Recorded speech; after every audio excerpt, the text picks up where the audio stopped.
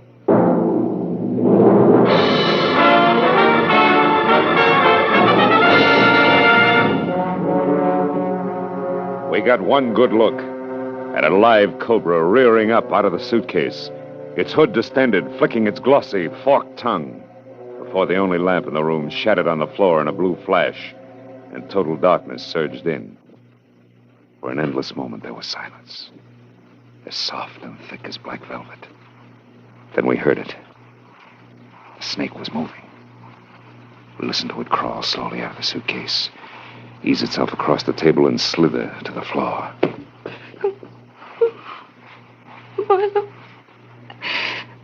Marlowe, it's coming toward us. Stand still, baby. Freeze.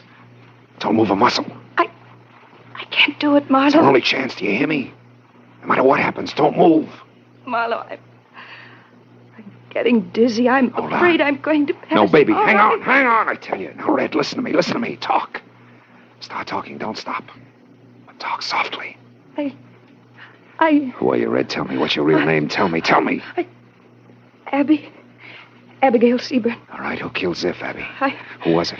Come on, answer me. Keep talking. I don't know, Marlowe. I told you the truth. Why did you come here to Ziff's place? He swindled my Aunt Marcella out of all her money before she died. Yeah, go ahead. Money that was supposed to come to me. Swindled her? How?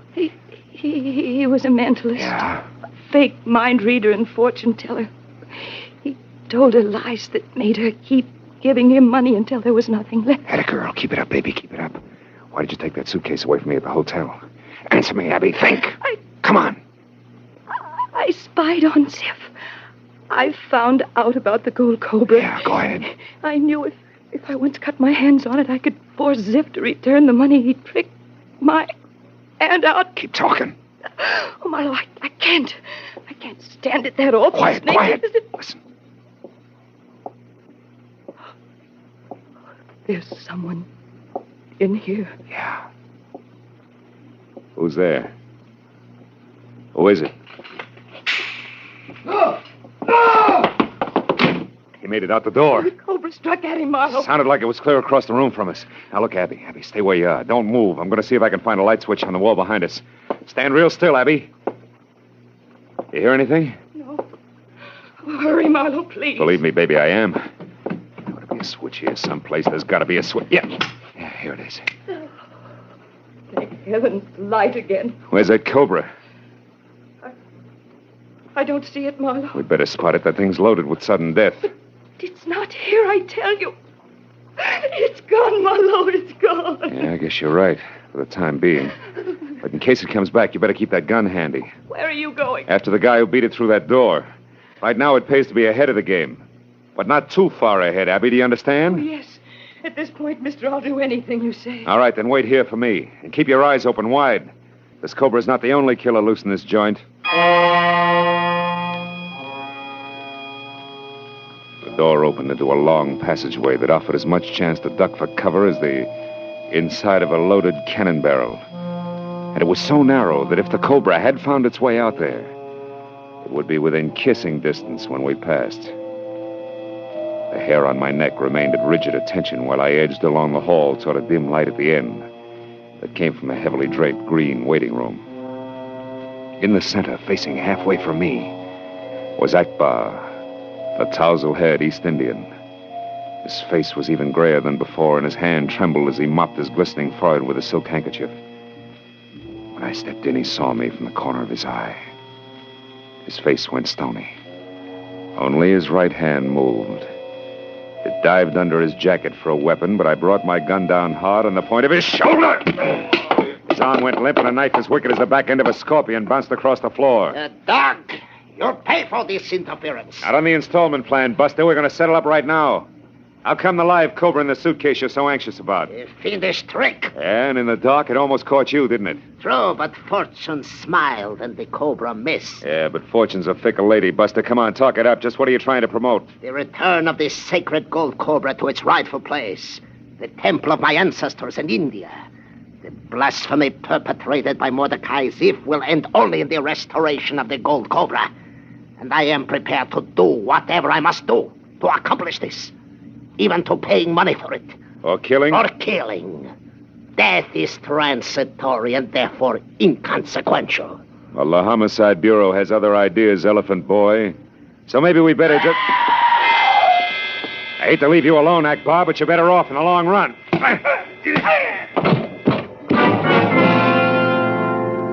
I watched just long enough to see Akbar melt toward the floor. Then I ran back along the narrow corridor to where I'd left Abby. When I stepped in the door, I stopped cold. She was facing me from across the room, her eyes wide with fear, her mouth still twisted from a scream. Directly behind her was an opening in what should have been a blank wall, and inside it, staring out with fixed, hypnotic eyes, was a coiled cobra. Only this one was solid, gleaming gold. I started toward Abby, but I stopped again because there was a gun in my back. That's quite far enough, Marlowe. Roth Winkham. What is this? You aren't going to like it, Marlowe, not one bit. Give me your gun. Give it to me. Get it yourself. I wanted to warn you, Marlowe, but he said he'd shoot me. He took my gun, too. Come on, Winkham, why the switch? Believe me, Marlowe, when I hired you tonight, I expected a much less bizarre ending to all this. I intended you to be peacefully on your way to Chicago by now, with the gold Cobra safely in tow. Still just a favor for a friend, huh? Not exactly. That part was a small lie. Mordecai Ziff was my partner. Your partner? Yes, my dear. When we felt it was time to move east again, I decided to break away from Mordecai and keep the gold Cobra for myself, alone. But I needed help. Because a fanatic named Akbar turned up who had his eye on the Cobra, too? Get over into that empty car, both of you. Go on, get over there. Move. Take it easy. No tricks with the pottery, Marlowe. You shoved him into Never mind. Leave that vase alone. Get back in the corner. So it was you who killed Ziff, huh? I hated him. For every one of a million indignities I've suffered at his hands. As soon as I was sure you'd picked up the gold Cobra, I came back here, and I killed him. I just finished it when I got here. Yes, young lady.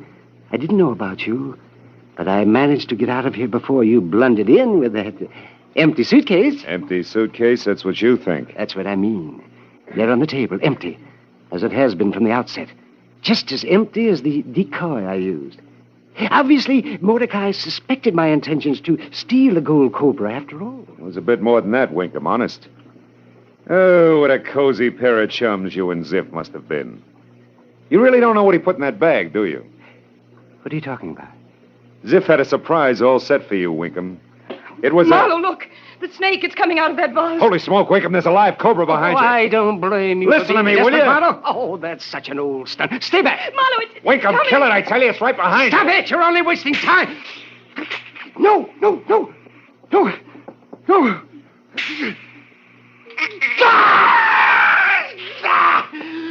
I'm bitten.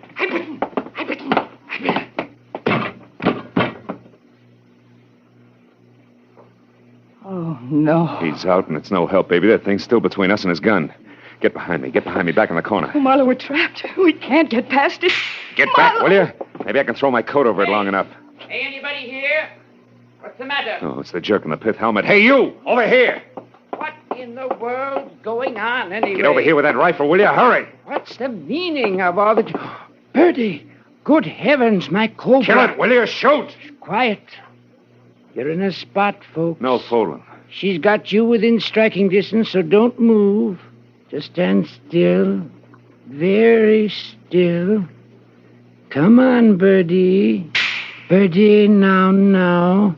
Come on. Take a look at the end of the rifle, Birdie. See the hole? That's it in the end. Fascinates you, doesn't it? Steady, folks, don't move.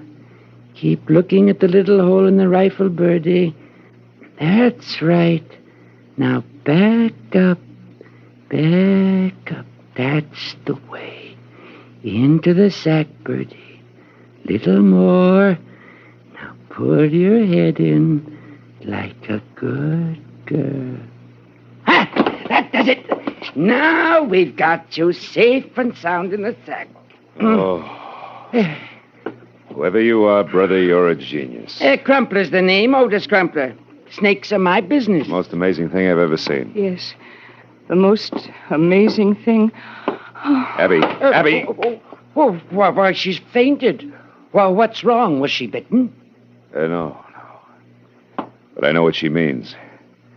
Look, if you don't mind, Crumpler, I think I'll sit down myself. Right here.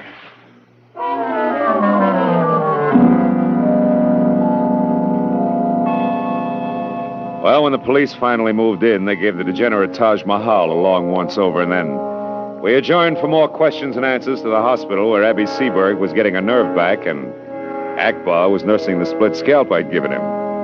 And while Otis Crumpler and I waited for the word downstairs in the coffee shop, Roth Winkham, my client, was busy dying of cobra venom, in spite of Crumpler's best efforts.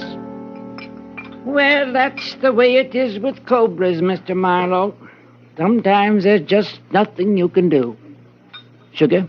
No, thanks, no. He had it coming, Otis. Oh, both of them did. Mordecai Ziff was a slimy sort, too. He'd been snooping around my snake farm for several days. Oh? And then tonight, when Birdie turned up missing from her cage, I just knew that he was behind it some way. But I couldn't figure why anybody would want to steal a cobra. You know what I mean? Yeah, vaguely. Phil, guess what? What? Oh, Abigail Seaberg is well enough for coffee. Sit down. Oh, it's better than that. The police think there's a good chance that Akbar will be able to buy the gold cobra and I will get the money. How do you like that? I like it fine. Where are we going to spend it? Oh, well, I know a certain kind of snake bite remedy I'd like to try right now. I think we deserve it, mister. It comes in bottles, and they call it scotch. Oh, no, not whiskey. Oh, not for snake bite. Oh, no. No, that's the very worst thing you could do. You see, it stimulates the heart and makes the blood go faster. And that, Mr. Crumpler, is exactly the idea. Come on, Phil.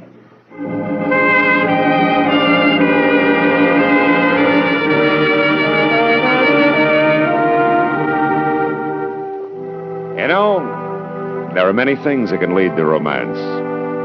Usually it's moonlight. Sometimes it's a bit of a song. But whoever heard of a snake playing Cupid? Yeah, well, there was a snake in the Garden of Eden. Yeah, but come to think of it, he kicked up quite a fuss. Phil? What are you thinking? Snakes. What are you thinking? Apples.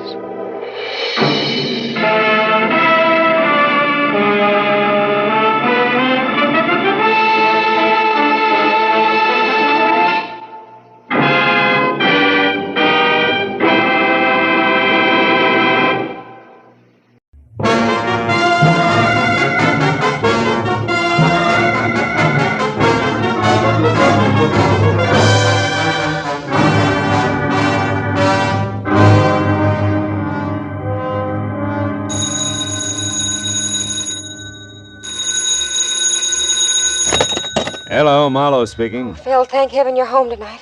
Lynn? Yes. Lynn Russell? Uh-huh. Oh, baby, when did you get back to town? Yesterday. Phil, listen, I'm at Eugene's. It's a beauty salon in Wilshire just west of La Cienega. Yeah? Come over here right away, will you? Me? To a beauty shop? You've got to help me get out of here. What's the matter, kid? Got your head caught in a dryer? Phil, please, I'm serious. I'm scared.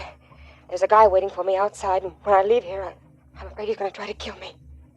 Now, look, this isn't just for laughs, huh, baby? Phil, this time I'm not fooling. This man's crazy. His name's Ward Erling.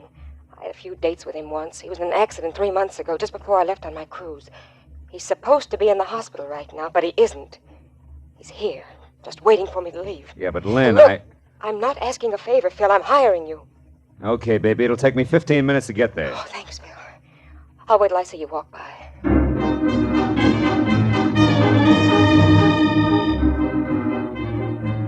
I drove out to Wilshire Boulevard and kept telling myself that I could trust Lynn Russell. Why?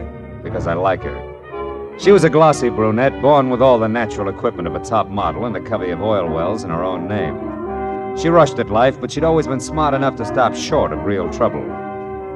Well, it was 9:30 when I got to the section of Wilshire's Miracle Mile that housed Eugene's beauty shop. I drove by, saw no one outside, so I pulled into an alleyway, parked, and walked back slowly. As I passed in front of the show window, I winked at a gilt mannequin with purple hair. And when I heard the door open behind me, I stopped and lit a cigarette. Lynn Russell hurried by without a word, ran to a cab at the corner, and drove away. And that was all there was to it. I turned around, headed back to my own car, and got as far as the handle on the door. Oh! I fell against the car as the blow came again. Oh! It made syrup of my legs. I oozed down onto the pavement and stayed there. I know you. You're Marlowe, the private detective. Okay. So I'm Marlowe. Well, let me tell you something, Marlowe. I've spent 3 months flat on my back because of an accident that wasn't an accident.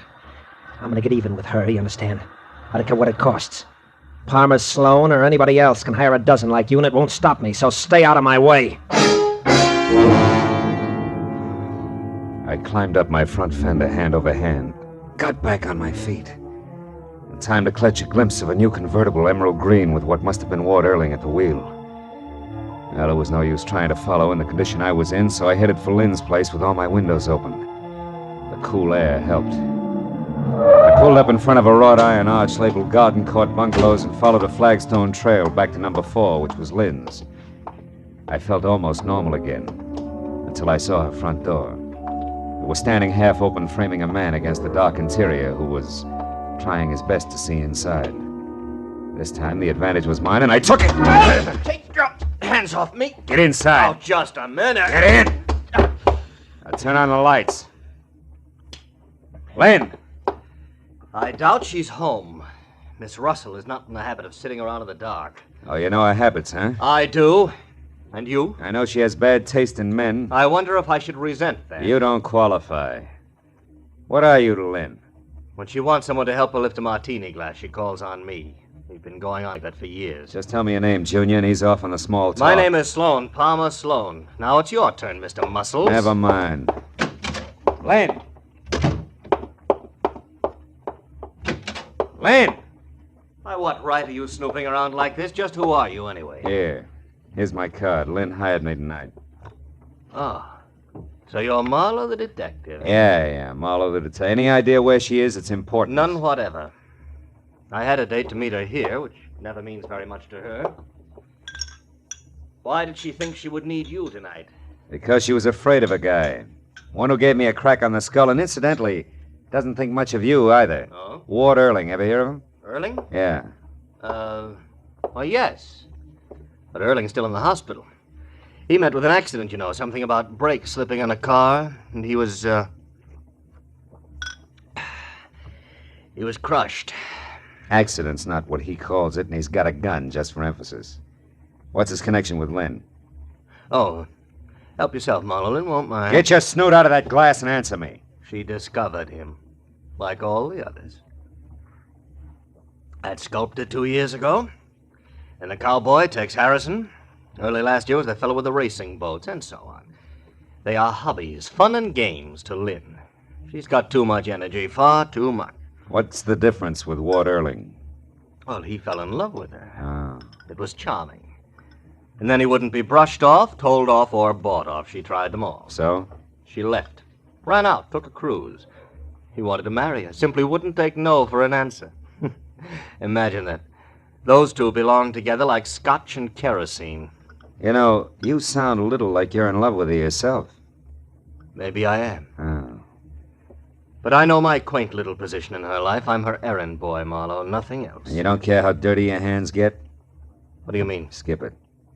Now look, errand boy, her life's in danger. Right now, I've got to find Ward Erling in a hurry. Any good ideas? You might try the 4-bell jump in Santa Monica. What's that? It's a jive joint on the waterfront at Surf and Wilshire. That's where Lynn dug that character up originally. He's a musician? If you want to call it that. Some do. He was the piano player and leader of a small and for some reason successful combination that's still there, so far as I know. Yeah, and one more thing. Lynn left here in an awful hurry. She might be looking for you. And I might later, too. Now go home, wherever that is, and wait. Why not? Oh, it's 210 in the Beekman Plaza. 210, huh? And if my apartment doesn't answer, try the bar.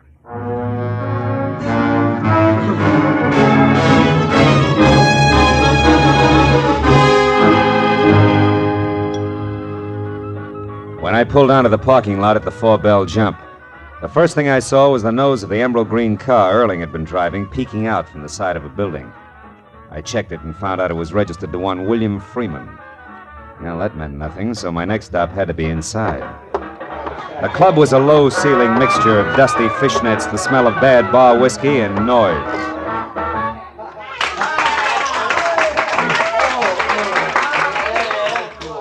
The band had just finished the set, climbed off the stand, and drifted out to join the customers. I saw the name Howdy Bub Freeman stenciled on the bass drum. He was a flyweight who carried most of it on an oversized head equipped with a pair of protruding yellow eyes. Stuck out even further when I followed him out into a back room. Hey, Bub. Yeah? That your car on the side, the green one? Yeah, brand new. Nice, huh? Too nice to loan out. Better come again. Where's Ward Erling? I thought he was the piano man here. Ward, he used to be. He's in the hospital now. Had a bad accident a while back. Who says it was an accident? What? It was an accident. I say so. Of course it was. I saw it. The brake slipped in his car. It rolled down an incline, pinned him against the wall. That's so. Who says he's in the hospital? I do. Hey, look, what's your grift? You're a liar, Bub. Erling borrowed your car tonight. Man, you're dragging me. I'll see you around. Come back here! Look, I got no beef with you, mister. Where can I find Ward Erling? Why don't you go off somewhere and drop dead? Where is he? Come on, little man, before I shake it out of you. You look like you shake awful easy. Where's Erling? Wait a minute. I don't know. I swear I don't. I don't care if he used my car. I didn't know it. He's a bring-down, a spook. Keep going. He blew his cork over some society doll. It practically wrecked our combo we've been working 5 years to build up. Also, it broke the heart of one very sweet kid. Maxine's so gone, she'd scrubbed floors for Ward, and he couldn't see it. I'm disgusted with him. Maxine who? Where can I find her? Now look, little man, do I shake some more? Maxine Majesta. That's better. She's inside at the end of the bar, blonde in a blue dress. Take it easy, will you? She's a good kid. So am I. We'll get along fine. I'll see you, Bub.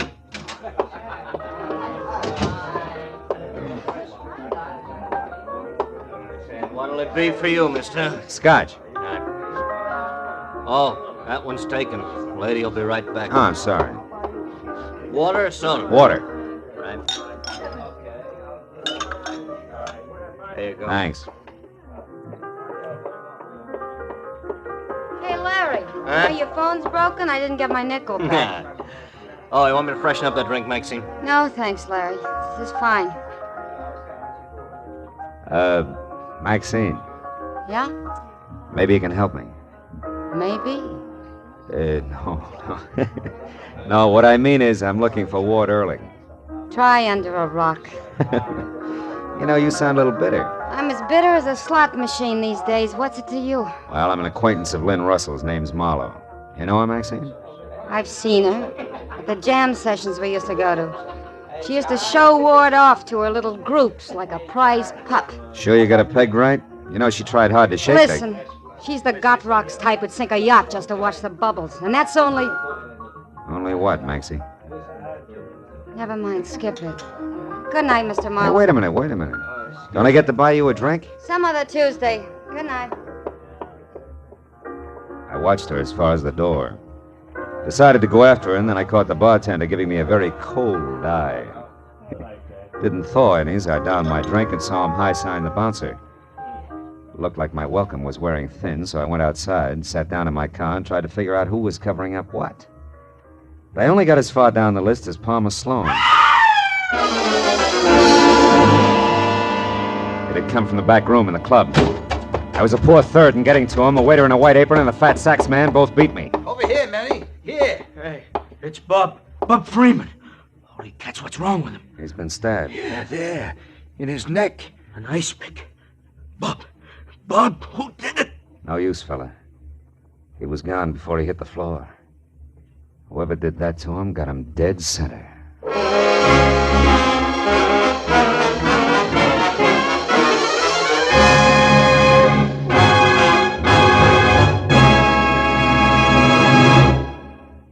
To make every day more enjoyable, treat yourself often to refreshing, delicious Wrigley's Spearmint Chewing Gum. The lively, full-bodied, real mint flavor cools your mouth, moistens your throat, freshens your taste. And the chewing itself gives you a little lift, helps you keep going at your best.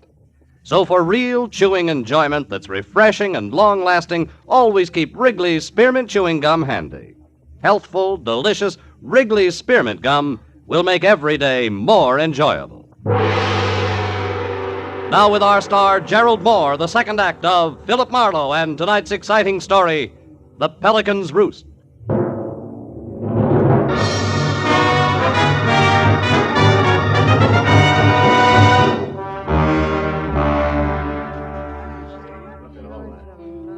Howdy Bub Freeman was face down and dead. The ice pick that had killed him pointed straight up, rigid like an accusing finger. To the right of the dead drummer's sprawled legs was the fat saxophone player, his face shiny with a fine sweat of fear. And to the left, the waiter who had found Freeman's body. For a backdrop, there was the doorway crammed with astonished faces and the funny kind of cracked voices people always have at a time like that. I closed them out. The waiter objected. No, wait a minute, mister. What are you doing that for? We gotta call the cops. Hey, you ain't the cops, are you? No, I'm a private detective. Name's Marlowe. Well, that ain't good enough. We gotta get the law Shut about up, this. Dave. What? Mr. Marlowe will tell you anything you want to know. My name's Lager, Manny Lager. Bub Freeman was a good friend of mine. Even if he's the reason Ward Erling went to the hospital? What'd you say? That from my corner, Freeman dead only adds one way. He put Ward Erling in splints to keep him from wrecking the band by running off with Lynn Russell on a 90-day cruise. Oh, yeah, sure. And to get even, Erling put an ice pick in his neck. Tossed it right from his hospital window. You don't keep up with the news, do you, Lager? Erling left the hospital this afternoon, probably by way of the fire escape. Ward is out? Out. And so that the accident was the kind that's planned well in advance. I know because we've already had a chat. Then you mean that Erling did this to get square? He killed Freeman? It could be. But there's another angle. Yeah, an angle named Palmer Sloan. That society louse who didn't want his girlfriend mixed up with anything as degrading as a musician. That's it, ain't it? Maybe. Erling was after Palmer Sloan or Lynn Russell. He never mentioned Freeman. Yeah, but where's the tie? Howdy Bub didn't fall on that ice pick. How does it figure? Playing the sheet music was Bub and Palmer Sloan working together. Palmer knew that Erling was on the loose. He was afraid Bub would spill, so he quieted him with that. Right, Marlowe? No, I think you're wrong, both of you. Look here. I found this on the floor near the window. This wouldn't belong to a man, Mr. Marlowe, not even the Palmer Sloan. Let me see that. A mascara case. Yeah.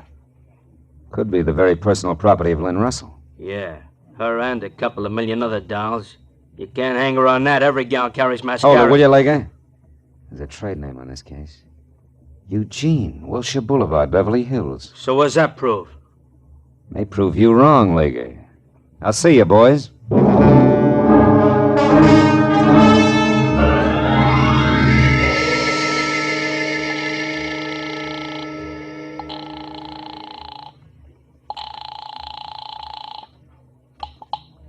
Hello. Marlowe, Sloan, have you heard from Lynn? No, Marlowe, I haven't, and I probably won't, so please, let's not call here Save every it for the hour. country club, Palmer, and get a good grip on this. The drummer at the Four-Bell Jump's been murdered. Looks like our not-so-sweet friend did it. Lynn?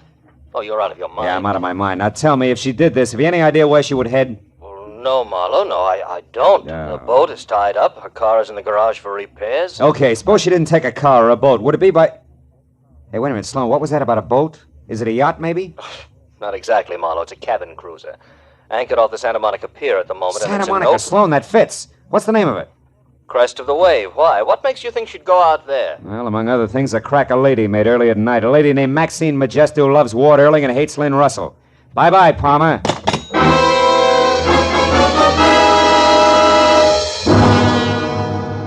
I made it to the fog-veiled Santa Monica Pier in less than 10 minutes. Then was another 5 getting out to the breakwater that joined the end at right angles to form a protecting L for the 50-yard boats moored within. Boats that ran from the kind of sleek yachts that good girls stay away from to a leaky rowboat with a rusted outboard labeled Faithless. And all were moored in a series of slips connected up front by a narrow, wet catwalk that did not have a guardrail. Except for a quiet old man with his pipe and pass, the end of the pier was deserted. No light showed on any of the boats. When I'd gone along the catwalk as far as the crest of the wave, a neat chrome-finished 50-footer, I had a clammy, uncomfortable feeling that said I was too late. But that disappeared in the next minute when I spotted Maxine Majesto standing alone on deck. Her blonde hair damp and flat to a drawn, glistening face. A face that didn't brighten at the sight of me. Marlowe, what do you want here? Lynn Russell. Have you seen her, Maxie? Lynn? No. No, I haven't. But you are waiting for her. No, why would I... You mean you always come out here nights? It's good for a girl's hair, is that it, baby? Marlowe, stay out of this, please. So you can get to her alone? No, Marlowe, so I can get to her alone. What? Don't budge an Fine. inch. I mean that, Marlowe. This thing goes off real easy. Now, where is she, Maxine? I don't know. Oh, Ward, I knew you'd come here after her. That's why... Never mind that. I want Lynn Russell, Maxine. Why? Why, darling? Oh, Ward, aren't you through with her yet? Didn't you do enough to you? She and that Palmer... Stop it. Just tell me where she is. Keep those hands up, Marlowe. I had an itch. I'll ask permission next time. Ward, listen to me. What difference does it make where Lynn is? She doesn't love you. She never did. You were a 5-minute intermission. But us, we're different. We were in love, Ward. We had everything. I'm only after one thing, Maxine. Now, where is she? Ward, please forget her. Come here. Get my arm. I'm gonna break it unless you tell me what I want to know. The guy who runs the hamburger joint the other side of the pier saw her here, Maxine. And for the last time, where is she? All right, stop it. She's at the Pelican's Roost.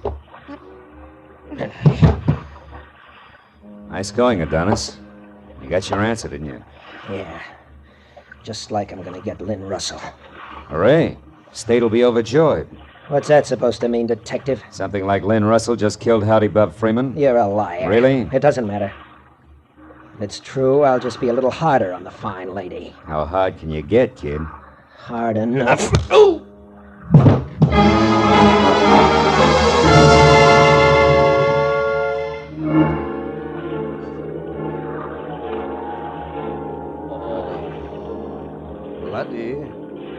Laddie, come now.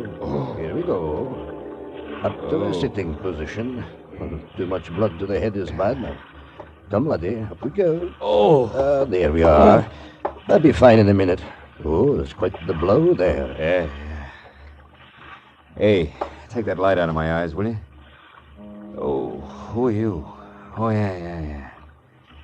I noticed you out on the pier earlier. The name is Spoon, Elvin Spoon, but they call me Scotty. That figures.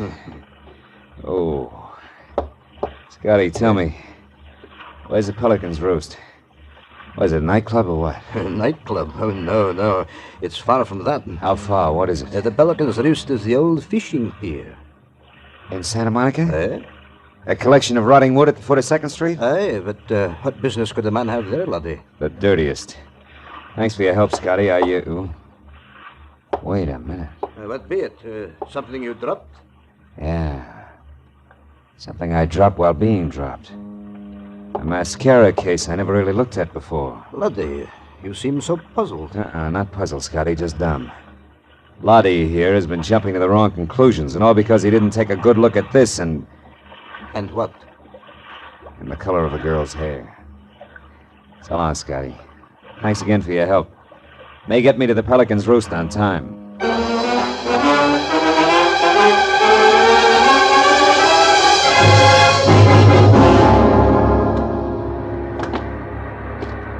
The nickname for the cockeyed assortment of barnacled pilings that complained with every surge of the sea and complained again with the undertow that always followed was no misnomer.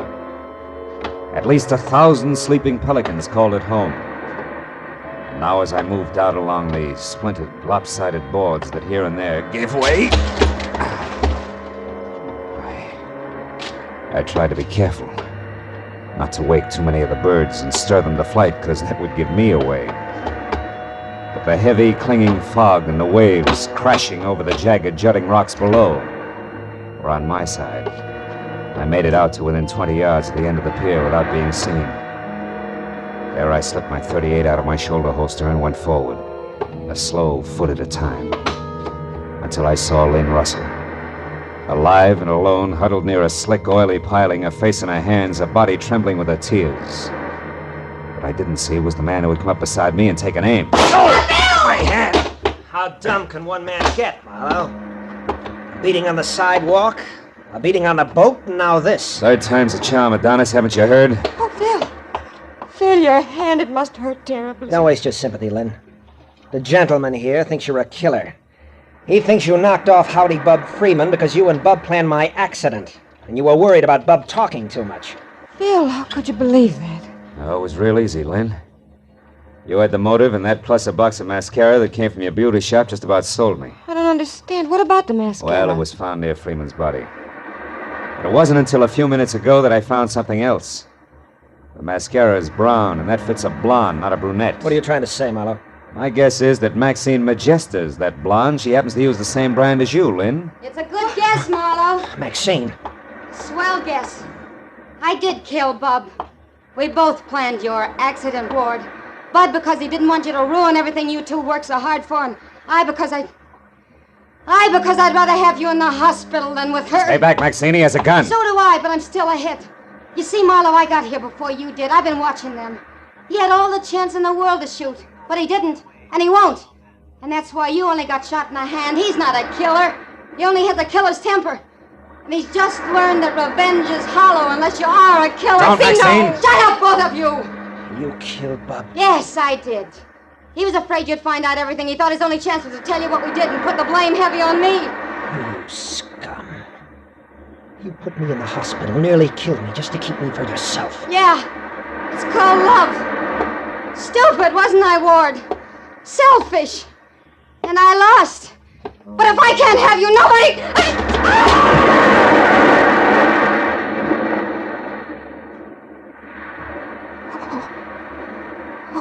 Phil.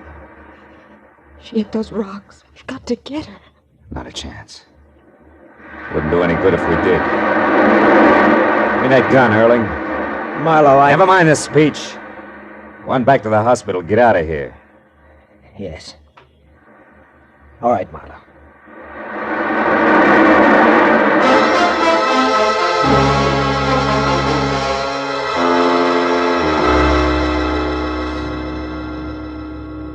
It was midnight when I called the Santa Monica police, and when all the paperwork was done, it was 3 in the a.m. Lynn and I drove by the old pier and sat looking at the rotten timbers. Tried not to talk about the poor kids somewhere underneath them. Lynn, Yes, Phil. how do you feel about everything? I don't. Just numb. Maybe that's the best way. Numb. Anesthetized. Insulate our hearts, our sensibilities. That way nothing can get to you. Yeah. Then just as we think we're all snug in cotton wool, life explodes the insulation, the heart ends the anesthesia, and we're back grabbing at brass rings. Phil, I want to go home. Okay, kid. But remember, there may not always be a way home.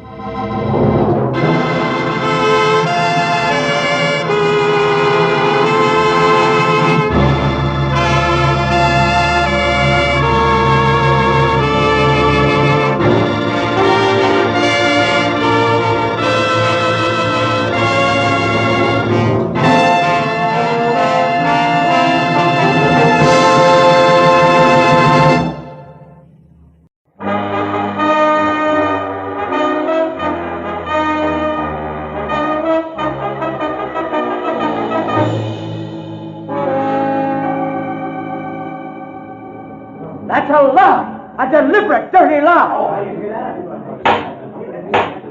Counsel, will you restrain the defendant, Mr. Calloway, from making another such outburst? Proceed, Mr. Deaton. Thank you, Your Honor. As I was saying, ladies and gentlemen, in further proof that Vincent Calloway murdered his father, Homer Calloway, in cold blood, the state has established that a violent hatred existed between them. A hatred that crystallized through the years as Vincent Calloway grew from a pampered, coddled, only child into an indolent wastrel of a man, content to lavish on himself the profits from the Calloway Oil Company, his father's business, without once lifting so much as a finger in the firm's behalf. That's not true! I worked in the division. Counsel for the defense will advise his client that the court will not countenance another interruption of this sort. Thank you, Your Honor. A hatred, ladies and gentlemen, that reached explosive proportions when Vincent Calloway recently took as his bride an ex-showgirl. A woman with a long and tarnished history of flagrant fortune hunting. A woman whom he flaunted in the face of his father's expressed wishes and deep desires to the contrary. Further, the state has proved that just 2 days prior to his murder, Homer Calloway had decided definitely to change his will. Why? Why, other than to eliminate his son from its benefits? The court requests that the prosecution confine itself to the facts. Continue, Mr. Deity. Very well, Your Honor. The facts are eloquent enough. Homer Calloway was murdered before his desired changes in his will could be executed. Next, we learned that on the night of the murder, a desperate effort was made by the killer to cloud the real circumstances of the crime by setting the scene to look as though Homer Calloway had surprised a common thief, robbing his private office. This clumsy attempt was at once proved by police officers to be completely faked.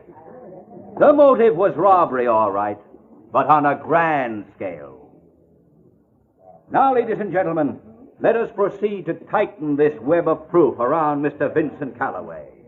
Let us show beyond any doubt that it was he. There was no doubt about it. Vincent Calloway was losing the fight for his life. Deity, the crisp, tab-colored assistant DA, was cutting him to ribbons. When they called Felix Loman to the stand, I turned around and took a good look. Because it was Felix Loman who had telephoned me earlier and hired me to come to the trial and be on hand when he testified. He was a tired little man with a jaded cherub face who got up and walked unsteadily down the aisle to the bailiff's table. He acted like a man on the verge of collapse. Are you all right, Mr. Loman? Yes. Yes, I believe so. Raise your right hand. Do you solemnly swear the testimony you're about to give to be the truth, the whole truth, and nothing but the truth to help you God? I do. State your name. Felix Loman. Take the stand.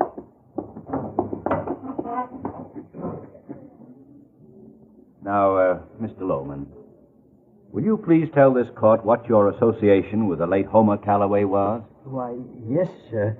I was Homer's best friend for many years. I was his personal advisor and confidant until I... Mr. Loman! The man's ill. Get a doctor.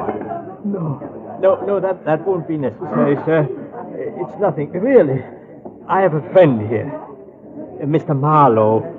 Philip Marlowe. He'll help me. Is there Mr. Marlowe here?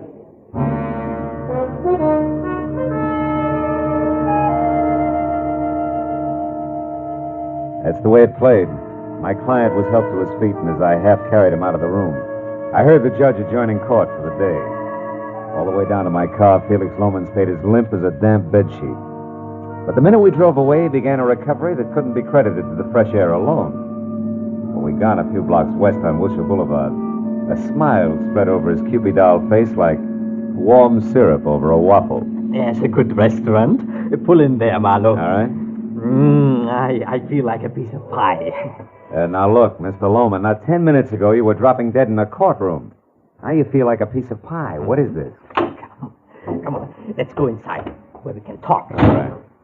My performance at the trial was a fake, a delaying action, Marlowe. A bit for time. Oh? And believe me, we need all the time we can get. To do what? To save young Vincent Calloway's life. How about this booth? Oh, yeah, sure. So you think he's innocent, is that it? Why? I've known Vince since he was just a boy. Mm-hmm. He's no killer. Couldn't be. It's completely alien to his nature. Well, from what I heard in that hard-boiled court today, you'll need a little something more tangible than that, Mr. Loman. I've got something. Care to see the dinner menu, gentlemen? No, just a big piece of cherry pie and a glass of milk for me. Just coffee, thanks. Now, Mr. Loman, sell me. According to the DA, Vincent had plenty of motive. Oh, he hated his father, all right. We all did, one time or another, Marlowe. And got hated right back, too. Homer was that kind. Dry, hard, lonely, lived on work and nothing else. But the rest of that motive stuff... You mean about the will? Exactly. Vince expected several years ago to be cut out of his father's will. He was resigned to it. So that's out as a motive for Vince. Well, aren't you forgetting that was before Vince married a very expensive little plaything? Maybe she changed his economic philosophy. Now you're getting warm, Marlowe. But you're still a little off. How do you mean? The girl's name is Joyce. Yeah. I'm sure she couldn't change Vince that much, not drive him to murder. But I'm also sure that Joyce herself would try anything. Well, that's where you come in, Marlowe. Something's fishy, my boy. Extremely fishy. Yeah, well...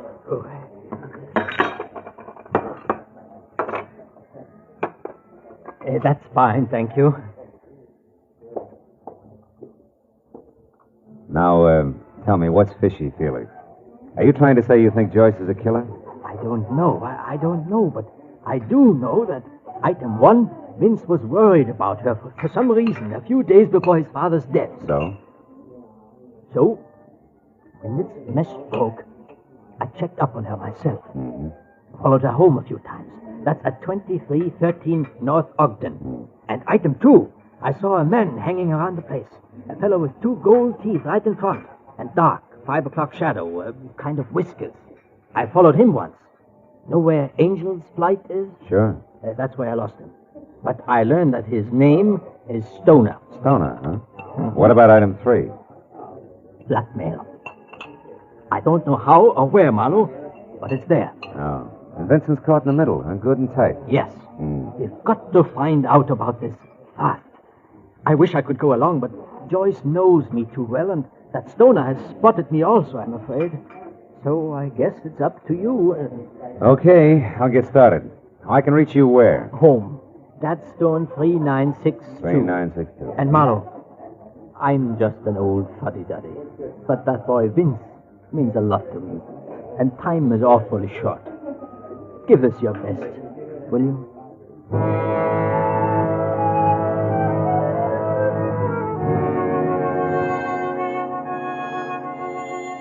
I left little Felix Loman ordering a big piece of cherry pie and went outside. It was almost dark. I decided to try Joyce Calloway on the North Ogden Drive sector first. I finally located number 2313, which was neatly hidden in a series of obtuse redwood angles surrounding the rose-tinted glass front door to an extravagant duplex. I was about to push the buzzer when the door closed at the side of the house. So instead, I stepped back into a dense clump of handy landscaping and waited. It was a man, and enough light filtered along the walk from the street lamp to show his heavy dark beard even after fresh shave. The light also glittered off a pair of gold teeth front and center that he whistled through as he passed. Whatever had happened inside obviously hadn't worried Mr. Stoner much, but it began to worry me. I decided to take my chances on picking him up later. After he'd gone, I went up to the door again, and the girl who walked through the entrance hall and taught me looked as soft and as glossy as a well-brushed kitten. Maybe it was her yellow shoulder-length hair or the flowing folds of the black velvet hostess gown. In either case, it was even better with the rose-colored glass door out of the way and the unmistakable scent of taboo in its place. Yes? What do you want? You're Joyce Calloway? That's right. I'm Marlowe, Mrs. Calloway, Phil Marlowe. I'd like to come in and talk to you a minute about your husband. Vince? What about him? Well, it'll keep long enough for us to go inside, huh? Well, all right. Come on in.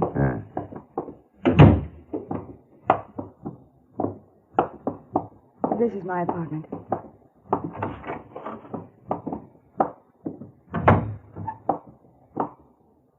Now, what is it? Well, first, I'd like to congratulate you. The moral support you didn't give him today was real great. Too busy shopping to drop in at your husband's murder trial? Why, you... Oh! Okay, baby, I asked for it. I didn't go because Vince said that he didn't want me to. Now get out. And the next time your lousy district attorney's office wants to find out something, you can tell him... Just a minute. I'm not from the DA. I'm strictly freelance. At the moment, I'm interested in a small matter of blackmail and how a man named Stoner ties in. I don't know what you're talking about. You'd better get out of here. Now, listen, baby. I'm tired and it's late. I want to know about Stoner. I don't know any Stoner. Okay, let's make it easy. He's a bird with a heavy beard and 2 gold choppers, and I just saw him leave by your side door about 5 minutes ago. Does that help? You're crazy. There's been nobody else in here tonight. Now, get out of here. Sure. You know, Joyce, you're either awfully dumb or awfully scared. I don't know which. But neither one is going to pay off for you. I promise.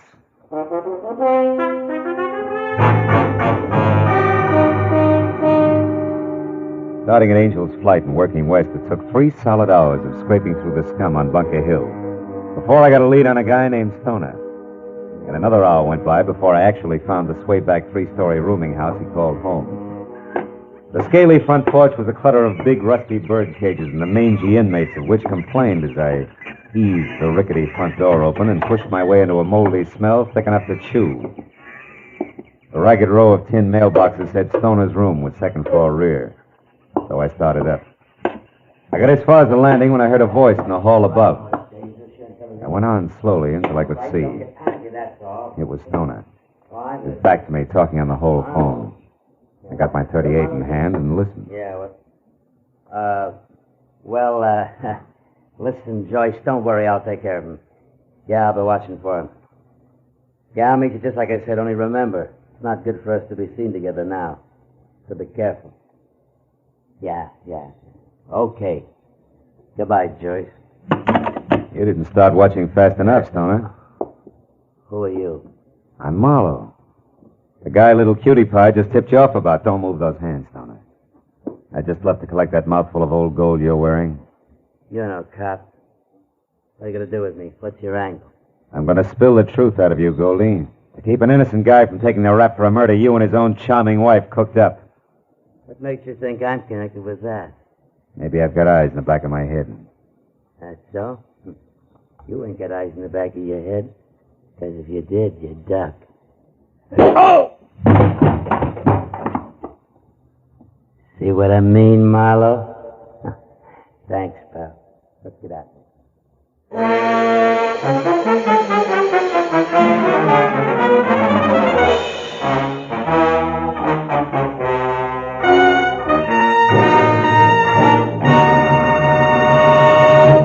In just a moment, the second act of Philip Marlowe. But first, although the intention of the entire world is now focused on the critical situation in the Far East, there are still tragic remnants of another war in Europe. There are still hungry people, children who need clothes. There is still sickness and the ever-present misery and poverty. Now as before, it is your job to help these people. Help them through your generosity, through care. One $10 care package can feed and clothe an entire family in France, in Italy, in Germany. Send hope to these destitute peoples of Europe by showing you care through care. Now with our star, Gerald Moore, the second act of Philip Marlowe, and tonight's story, The Quiet Magpie.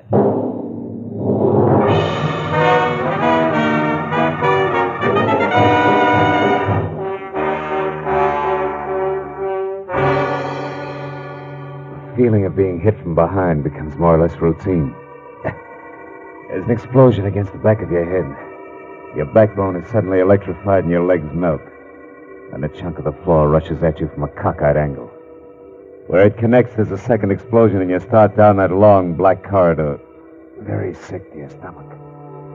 Yeah, it's routine, all right. But that doesn't make it any easier every time it happens. I rolled over onto my back in that musty hallway at Stoner's rooming house and forced my eyes open. As I did, I felt a stinging pain like a pinprick in the center of my spine. Then as things started back into focus, I saw a beer bottle gripped in a fat, freckled hand that belonged to a fat, freckled face that peered into mine. It started a conversation just before I could get the pinprick in my back. Well, look what the cat has dragged in. And who are you, chum? The Jewel T-Man. You need... Oh, my back. What's the matter, chum? The little gold ornament. Well, you must have rolled onto it, chum. Yeah. Whoever slugged me must have dropped it. Huh. What is it? It looks like a bird or something. Yeah. A magpie in flight. Looks like it broke off or something. Probably a pin from some babe's handbag or bracelet or... Or it's yours, maybe, huh? Well, if it was alive, it might be. Birds are my speciality, or ain't you noticed? Oh? You the landlord here? Yes, that's right. So now back to you. Who are you, chum? And how come you're folded up in my hallway? Well, it's a long story, and I won't keep you from your birds with it. Hey, wait a minute. Now, don't let the Audubon pitch throw you, chum. I've got a couple of hobbies. Like sticking your nose in other people's business? Like bending noses that get stuck into my business. So clear out, chum, and stay out or you'll see what I mean. Okay, sure. Whatever you say, bird lover. After all, this is your nest. So long.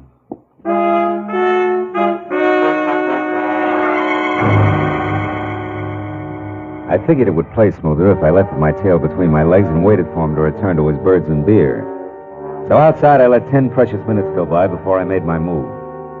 Then it was around to the back up a lopsided, rusted fire escape and in through an open window to Stoner's room.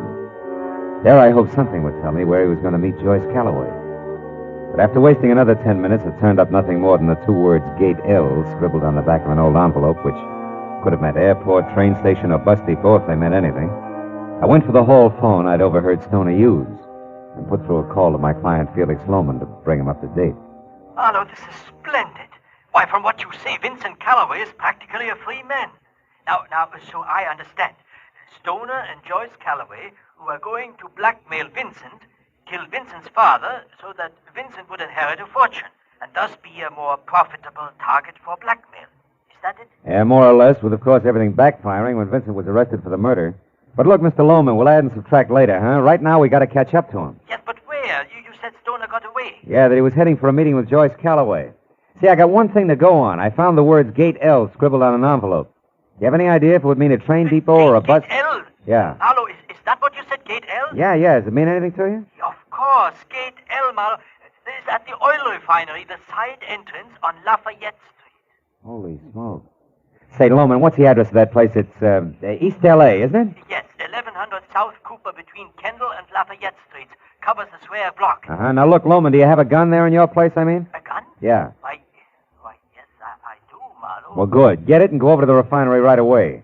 I may need someone who knows the inside, the names and numbers of all doors, windows, and pipes. You got that? Yes, but why not the police? Because they come with bells on. We can't take a chance. All right, just as you say.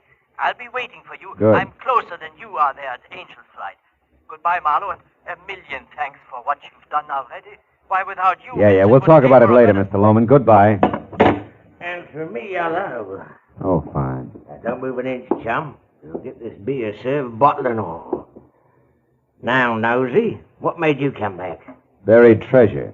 You see, it's up here, I know. One of your little birds told me. Now, shut up. Remember, smart bloke, you're an housebreaker.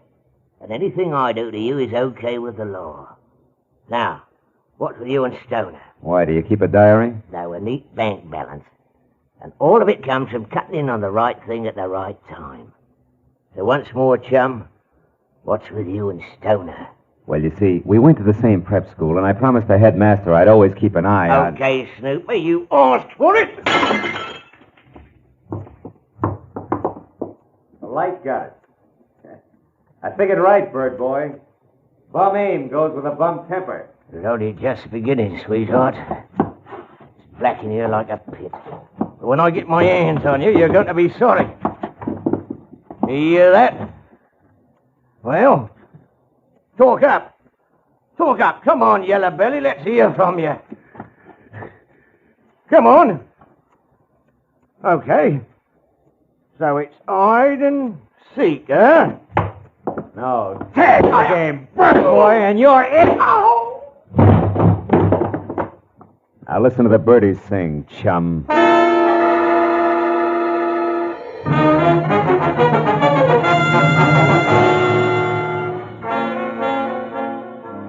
was a 20-minute drive from Angel's Flight to the Callaway Oil Refinery in East L.A. and all the way through the wide, deserted streets that the city's heavy industries called home. After 3 tries, I found the sliding gate marked L. On one side of it, and folded up like a marionette on his day off, was the night watchman, unconscious, blood oozing from a small cut on the side of his head. And inside, thousands of square feet of pavement dotted with a dozen different kinds of massive black metal oil tanks that were ringed with fat pipes and skinny ladders, and in the pale glow of a half moon looked like the kind of distorted stuff bad dreams are made of. I slipped my .38 out of its shoulder holster, moved into the narrow shadow of a long, low building, and slid a careful step at a time toward a center structure. It was shaped like a giant fishbowl on stilts. And then I heard it. It had come from someplace just under the fishbowl. And as I ran toward it, I was ready for what would be left of Felix Loman. And I started to curse myself for ever letting him come on ahead on his own. But when I was close enough to where I could see, I quit calling myself names. Felix Loman was there all right, but very much alive. alive and holding on tight to a smoking revolver that was still pointing down at the crumpled form of Stoner at his feet. Stoner, who was very dead. Marlowe, she's up there. She has a gun, Marlowe. Look, up on that platform behind those pipes. Hold it, Loman. Get down. But, Marlowe, you must... Get down. She's got cover up there. We haven't. I don't care. You rotten, scheming woman. You are going to pay for all this. You're going to die even as you killed Vincent's father. No, Felix, I didn't. Yes, Mrs. Calloway. There's no other way out for you. It's too late for you and your lies. It's your end, Joyce Calloway. An end you deserve. Oh, you fool. She'll get you. Loman. You louse. My shoulder. It'll be your life, Loman, if you don't drop that gun. Well, dear client, what's your answer? Do you drop it or do I shoot again? No. I'll drop it. I do as you say. Okay, Joyce, come on down. Get a good look at your husband's benefactor, who incidentally murdered Homer Calloway, murdered his accomplice Stoner here, and tried to murder you. My shoulder. You know, for a smart guy, you're pretty stupid, Loman. You should take better care of your cufflinks. That gold Magpie shines in the moonlight, especially when you extend your arm to shoot people. Marlowe. Here, Loman's the mate, the one that broke off in the hallway at Stoner's place. That much of you can still be patched up.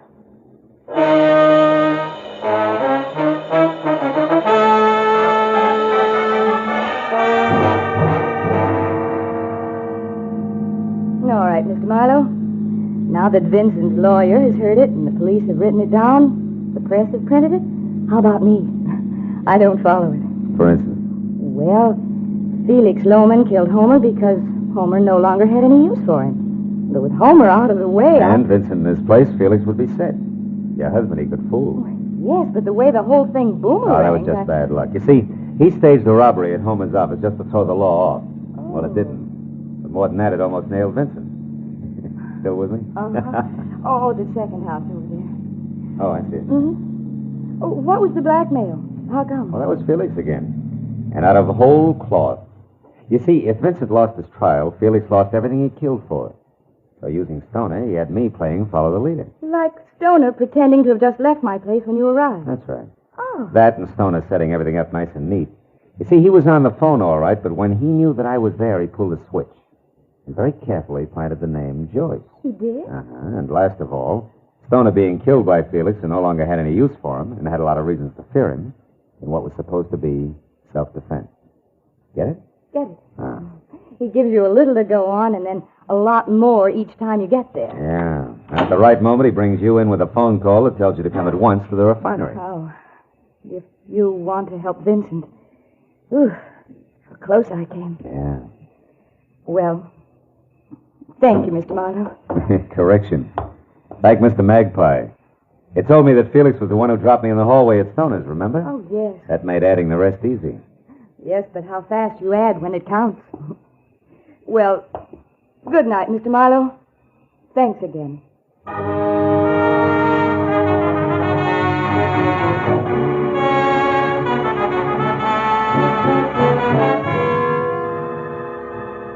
By the time I pulled up in front of my apartment on Franklin, the black in the sky had started to melt into a slate gray. And my eyes ached for the long sleep that... they had coming. Well, I sat there for a minute. I lit a cigarette and I thought about birds. Did you ever stop to think how some people remind you of birds? For instance, the landlord. If ever I saw a vulture in pants, he was it. And my client, Loman, a hawk with horn rims. And Joyce. A pouter pigeon. And then there's Marlowe. I wonder what kind of a bird I am. A dead pigeon.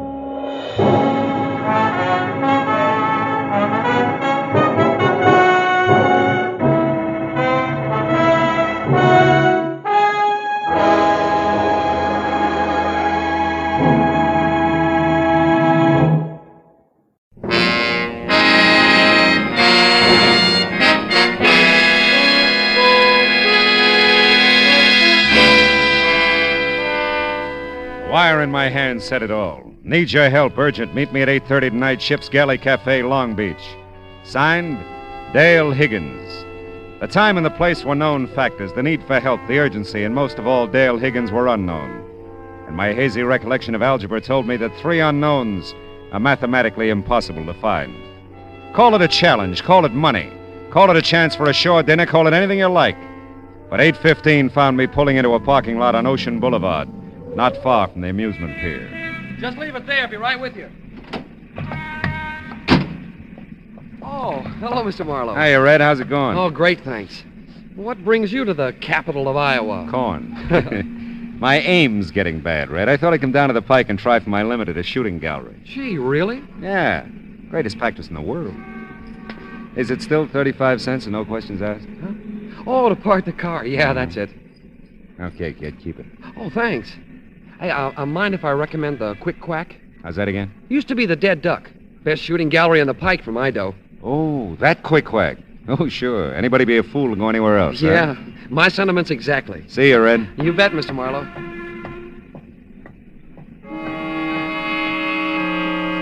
Red's a nice kid. His name was a natural. He was blonde. I bobbed along Ocean Boulevard in a direction that instinct and a blaring blue neon sign indicated would lead me on course to the ship's galley. The night was muggy and close. You wore it like an extra coat, and the ocean breeze I'd anticipated had retired in favor of alternate waves of fog that rolled in, engulfed you for a moment, and as suddenly rolled out again. I was very nearly on time for my 8:30 appointment with Dale Higgins as I turned blue beneath the ship's galley neon and stepped inside to be greeted by tight little groups of faces that opened and closed to admit food, drink, and talk, all indigo. The door behind me closed on 2 thoughts. My dreams of a shore dinner were blasted, and the ship's galley emerged as the last place in the world for anyone in need of urgent help to discuss his problems. But then, I didn't know Dale Higgins. Are you Philip Marlowe by any chance? That's right. Yes, it looked like you were looking for someone. I'm Higgins. Oh, how are you, Higgins? Do we talk here? Probably not very well. No. Walk along the beach? Oh, fine.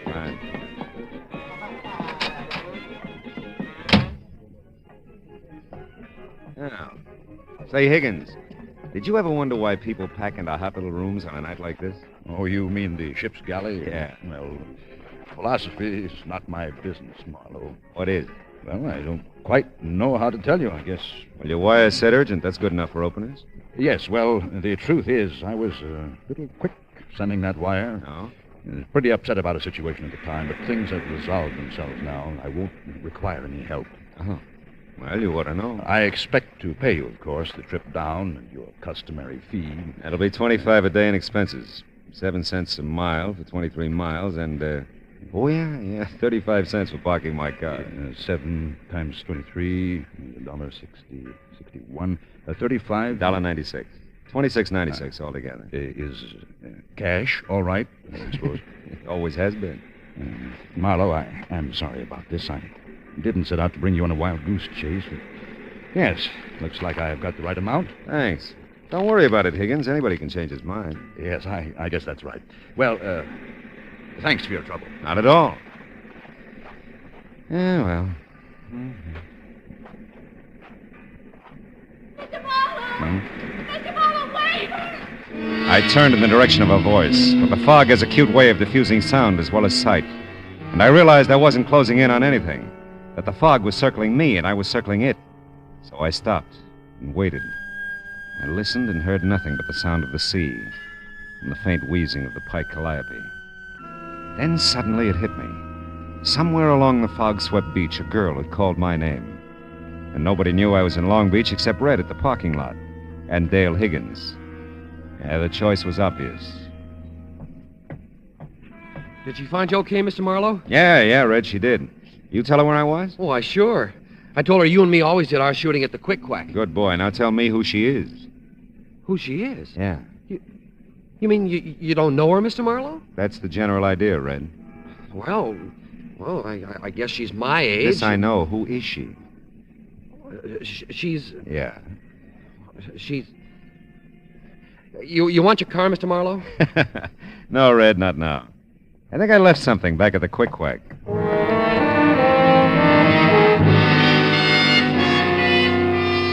Everything that was young and pretty along the pike was hanging onto a sailor's arm.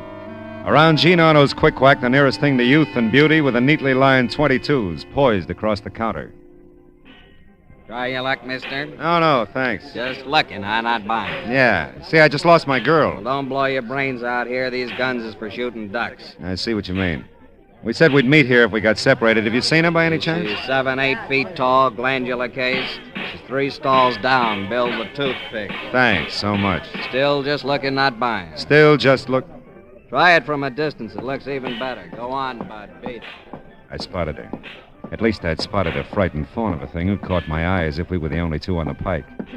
And there was something about her that made me wish we were.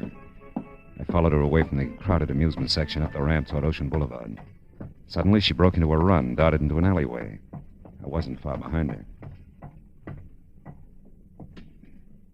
No one saw you, did they? Follow me. Like who? He might have. And there may be others. I don't know. I don't know. That makes 2 of us. Now, wait a minute. Let's talk, huh? I saw you meet him. I thought it was you at the parking lot. I saw you meet him, the ship's galley. Something like you lost in a mob. I'll kill you, you know. If you're with them, I'll kill you. I've got to before someone kills me. I don't know. I don't know about Now, listen, you. baby, I'm with you. Don't come any nearer. All right. I can't be seen with you. I can't walk out of here with you. He's around somewhere. I know he is. Oh, Mr. Marlowe, you will help me. You'll have to. There isn't anyone else. Of course I will. Well, then look. As soon as you can, get your car. Don't let Val see you now. Val? You know Val. Listen, in your car. Meet me at 7th and Anaheim.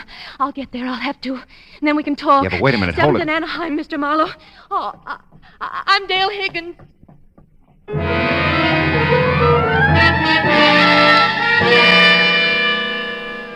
It was a study in contrast all the way. The din and kaleidoscope of Rainbow Pier against the lonely sound of a foghorn. The gray feel of fog and the dank gray-black of the warehouse district at 7th and Anaheim. An urgent wire signed Dale Higgins. Dale Higgins. And a guy who called himself Higgins. Husband? Lover? What? Well, here we go again, Marlowe. I parked the car and waited. The fog hugged the streetlight, but the sign was intermittently visible. I had the right place. I don't know how long it was before I heard the footsteps, but it was long enough for me to stretch my legs out along the car seat, lean my head back against the door, and feel the damp touch of fog sweep against my face from an open window. I remember starting to turn my head toward the direction of the steps and thinking that Dale had made it in good time. Oh!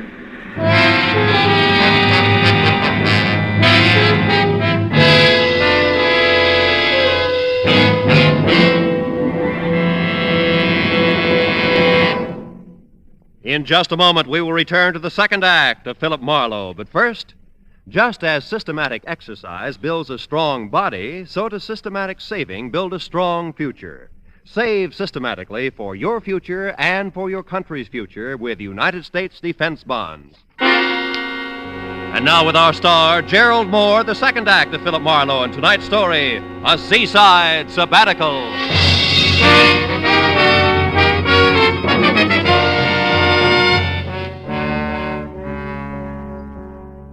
I could almost hear the chain pulleys clanking the first time I opened my eyes.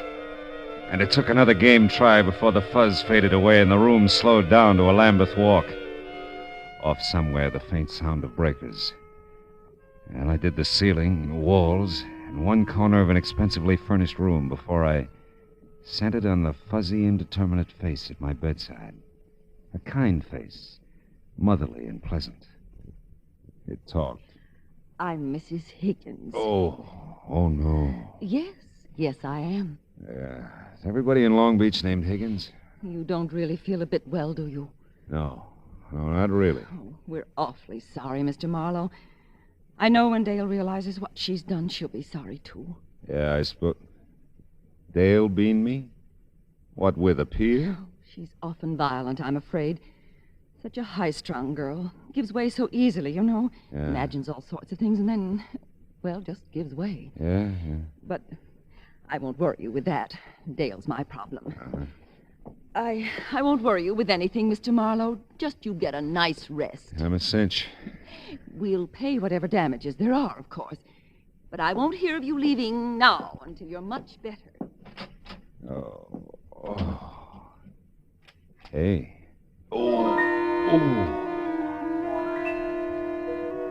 The mother of the Higgins clan had locked the door and walked away. My head felt big and woozy and rammed down into my neck. I was not in the pink.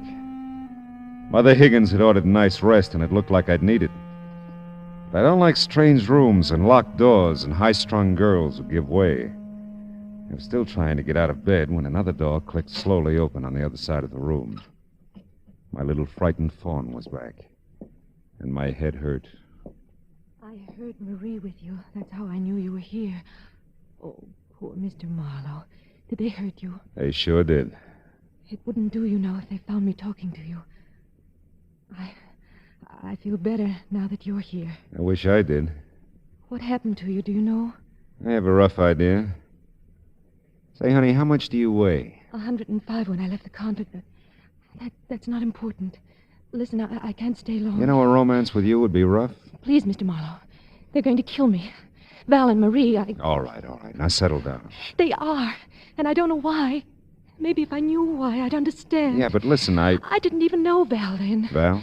Val Nichols, a friend of Marie's. She sent him to the boat to meet me, and ever since then I just know they are going to kill me. Dale, listen to me. I don't know Val. As a matter of fact, until you told me, I thought his name was Higgins, and I don't know Marie.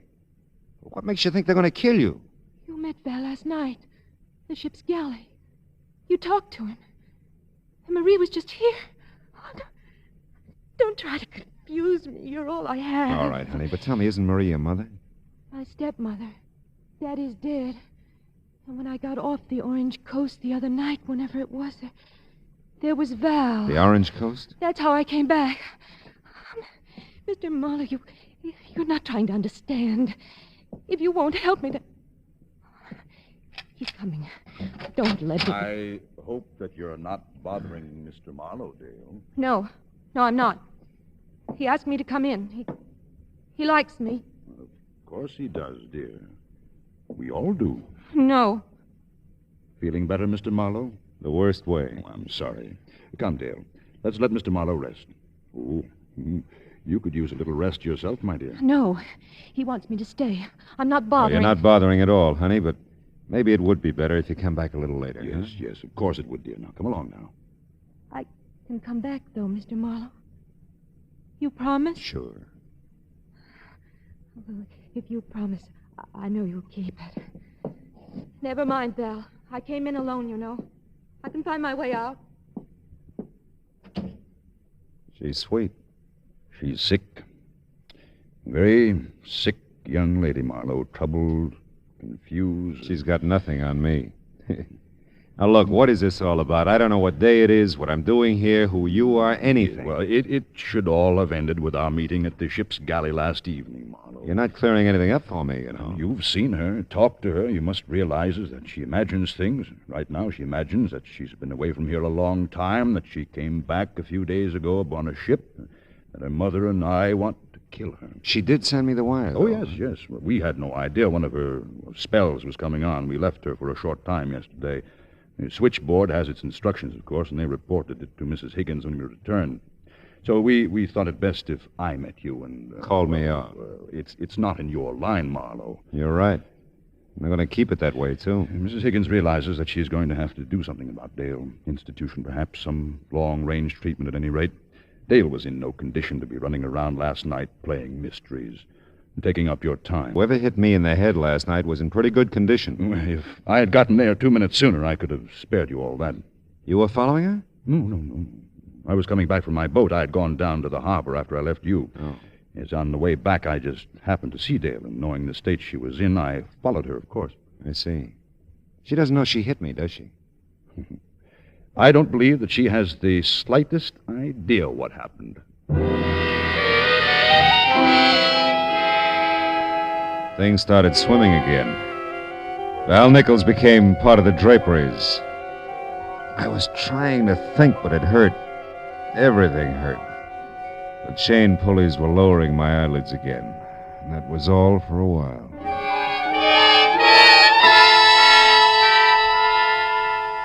The next time I tried, I was more successful.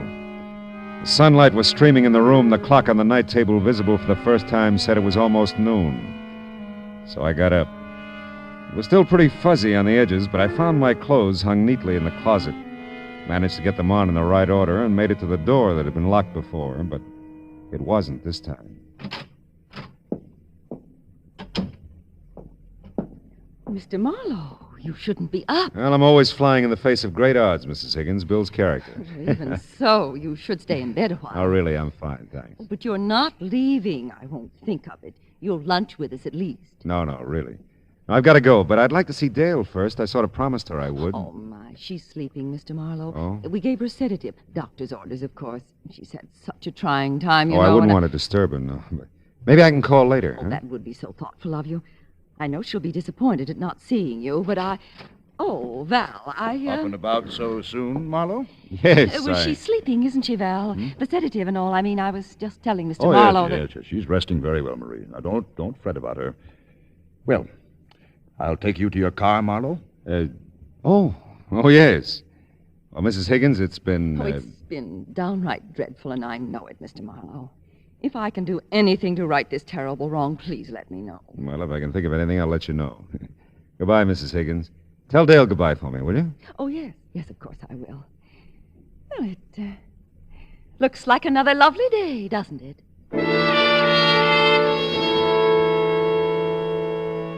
I followed Val Nichols' lead to an elevator, and for the first time discovered that I was in an apartment hotel on a different stretch of Ocean Boulevard than the one I'd grown to loathe the night before. Val filled in a few last details as he walked me to my car in the underground garage. Seems he'd driven Dale and me to the apartment from 7th and Anaheim in my car and sent a lackey back for his. It fit. We shook hands, and that hurt my head, too. I drove off. Somewhere in the harbor district, the need for coffee and a few lungful of ocean air forced my hand. I parked the car and found both in a ship-shaped spot with a clear view of the docks. The first cup cleared my head, and the second one down near cleared the counter. Hey, watch it. I am. Oh, I'm sorry. That's okay. It'll wipe up. How about you? Get any on you? No, I don't think so. You know anything about ship schedules? Like what? Like that first one out there at anchor. The Orange Coast? Yeah. Well, seems to me she landed 3 or 4 nights ago. Don't know how long she'll be tied up. She's a fruit boat, though. Their office is just a block from here. Oh? More than likely, their book's solid, but if you want to check...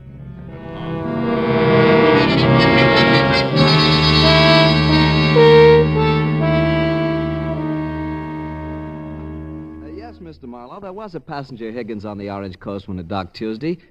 Miss Higgins it was. Miss Dale Higgins, according to our records. Any record of where she boarded the boat? Let's see now. Oh, yes, at Macapa. Macapa? Brazil. Macapa, Brazil.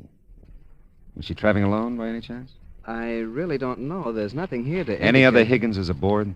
No. How about a passenger named Nichols? Any chance of that? No Nichols either. Okay. Thanks. Thanks very much. It was my turn to send a wire, only it was a cable this time. And it was going to be a while between answers, so I checked into a nice, clean, inconspicuous hotel. Had some food and a half bottle of aspirin and placed 2 phone calls. Dale Higgins was still resting comfortably, according to her stepmother. But Muff Benjamin was still willing to do anything for a buck. He was there in no time. I heard you were here, Marlowe. Something big? Could be. You tell me. You're the guy who hears things. About you being here? Mm-hmm. Well, you know how it goes. People see people tell people. It's nothing. Yeah, I know. It happens all the time. Now, look, Muff, I gotta know things quick. Well, For money. Who and why? All right. I get this. The name is Higgins. Man old enough to have an 18-year-old daughter. I don't know his first name. He's dead, I think. But the daughter's name is Dale. You got that? And the wife that's surviving is called Marie. They have an apartment on Ocean Boulevard, the shore, I think it is. I got it. Okay. Now, a guy named Val Nichols. Check on him, too. And if Higgins is dead, find out about a will. I'm ahead of you. Good. Get back as soon as you can, huh? You double the dough, I'll double the speed. You're double.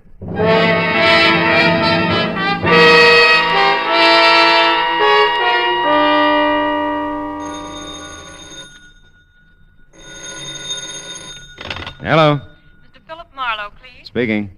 I have a reply to your cable to Macapa, Brazil. Oh, good. Give it to me slow, huh? Dale Higgins, accompanied to boat by nun. None? Order of the Holy Cross has convent near here. Suggest you check there. Signed Emerson Ward, Macapa Fruit Exporting Company. Did you say Order of the Holy Cross? That's right. Do you wish to send a reply? No. Well, not yet, anyway. Thanks.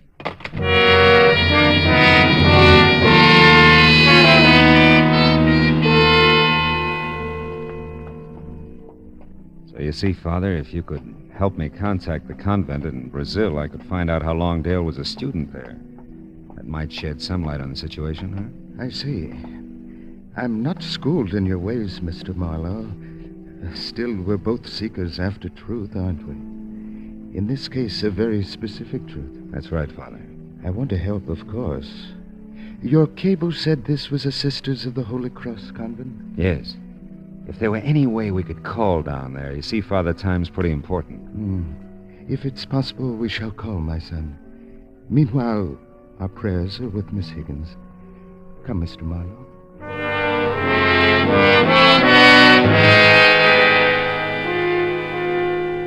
My prayers were with the phone company, too. And with Muff. And, of course, Dale. Because if her version of things were true, she was in real trouble. And until I knew what it was for, there was very little I could do for her.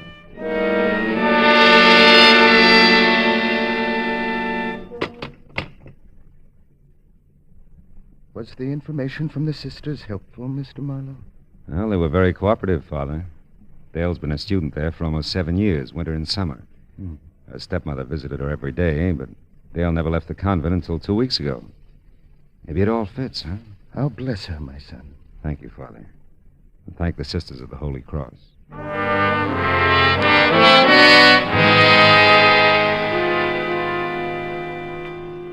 Muff Benjamin was waiting at my hotel when I got back. It was another study in contrasts.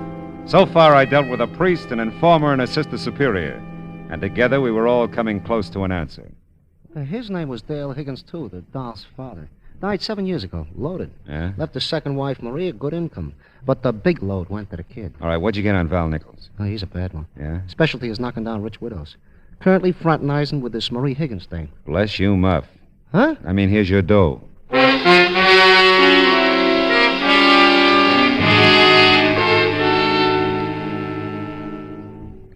You do look so much better than when you left, Mr. Marlowe. Really? Is Dale still sleeping? Why, yes. I think I'll look in on her, huh? No, I mean, I'd rather you didn't. Where is she, Mrs. Higgins? Mr. Marlowe, you have no... I wonder if she liked it at the convent. What? 7 years is a long time to be away from home. A lot of things can happen in 7 years, you know, Mrs. Higgins. You can even end up legally dead. Why, I'm sure I don't have any idea. Dale's dad must have thought a lot of her. I'll bet she was pretty close to him, too. She was.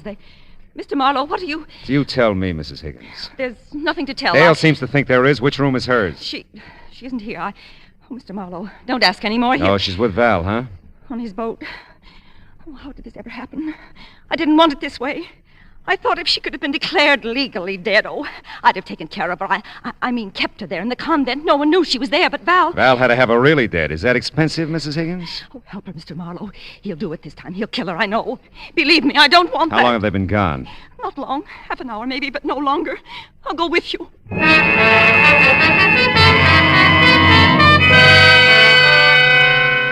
Marie really cracked on the way to the harbor. It was going to be a fishing accident in the channel.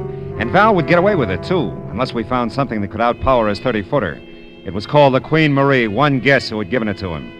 I found the boat I needed, all right, but the skipper seemed reluctant to go for it. Wildest thing I ever heard of. I tell you, it's a matter of life and death. The Coast Guard can't go on every... Look, a month ago we needed you off Balboa when our motor conked out and you came. But we've received no distress call from the Queen Marie. What do you think this is I'm giving you? Please don't waste time talking. All right, come on, how about it? Okay, but if this isn't on the level, you're in some trouble, Marlowe.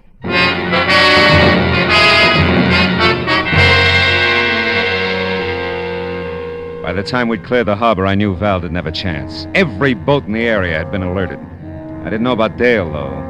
I just hoped the sedative Val had given her was merciful.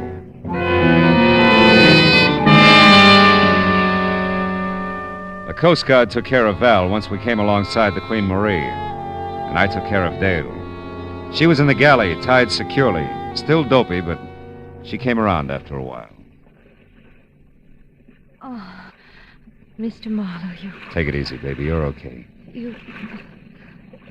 I was afraid you'd forgotten your promise. No.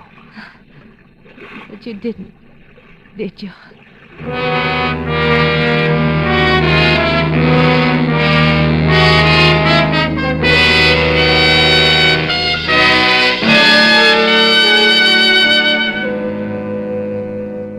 It was night now, and the lights that stretched out along the shore looked friendly and warm. Friendly and warm. I wonder when people are going to realize that the only happiness there is in the world is what they can give each other. Happiness, that is. Not a stab in the back. But you know, there's one thing about me. Yeah, I have to admit it. I'm an optimistic fella.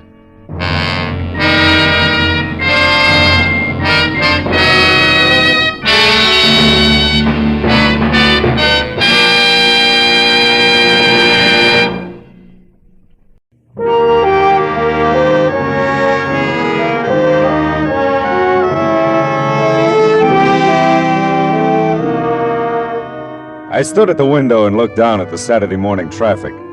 1,000 inchworms playing follow the leader to the beach, to the mountains, to Aunt Millie's, to any place. I had time, a book. There was food in the refrigerator and a coffee cup in my hand. Across the room there was an easy chair and cigarettes on the table beside it. The clock said it was 9:15. I hadn't shaved and I wasn't going to. It was Saturday all day, and it was mine.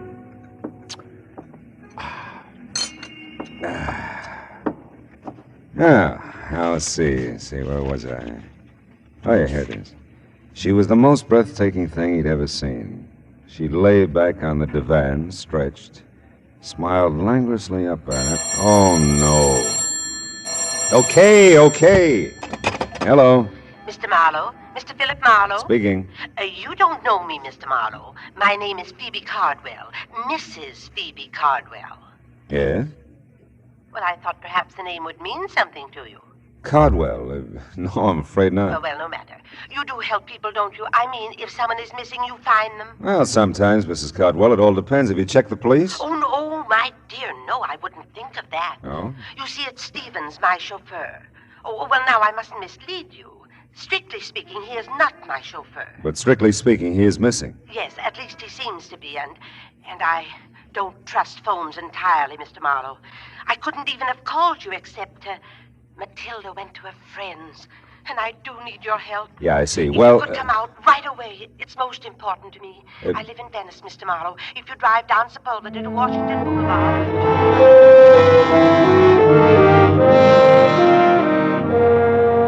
Well, what do you do? Maybe I thought about my grandmother. Maybe I thought of $25 a day. I don't know. Whatever it was, I joined the inchworm anonymity that was the traffic line to the beach cities. Now, Venice is not a spot to which I normally gravitate, but there was something in Mrs. Phoebe Cardwell's distinguished old voice that told me this was not a Saturday for normalcy. The house was what used to be called a bungalow, and the ramrod little figure waiting for me in the doorway was what used to be called beautiful. Phoebe Cardwell, for all her 75 years, had worn well and knew it. It's just possible that I didn't make myself entirely clear on the phone, Mr. Marlowe, about Stevens. Well, he's your chauffeur and he's missing, huh? He was my chauffeur. It seemed like a very long time ago since I've seen him. You see, after Horace died in 1948, Horace was my husband. Oh. You see, after Horace died, Stephen stayed on to drive for the family who took our Pasadena house. Oh, he did this with my blessing, of course. Horace, rest him, left me very little, really. I say this with no malice, Mr. Marlowe, merely to point out that for me to retain Stevens was quite out of the question. Yeah, I suppose so. So I moved in with my younger sister, Matilda. She's visiting a friend at the moment. I wouldn't want Matilda to share my concern over Stevens, and I'm sure you'll respect that. Oh, of course, Mrs. Cardwell. Thank you. Now, look, so far as you know, is Stevens still driving for the family who took your house? Oh, I'm sure he is. He must be. It's just that, well, on Thursdays, his day off, he always brought the limousine over to take me for rides and run my little errands. Oh, understand now. The Brandts are fully aware of this. That's the family he works for. Who have my home in Pasadena. And Stevens hasn't been to see you in some time. In weeks, and not a word, you understand. I find it difficult to tell you precisely how I feel about this, Mr. Marlowe.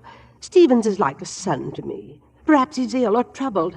Oh, I'd want to know that. I might be able to help. You phoned, I suppose? Oh, I'm embarrassed to say how many times. But no answer, none at all. I've a writing desk in my room, Mr. Marlowe. I'll write the Pasadena address and phone number for you. My number, too. Oh, I shan't be a moment now. I'd seen the ring when I first sat down opposite her. First because it was big, almost massive on a tiny right hand.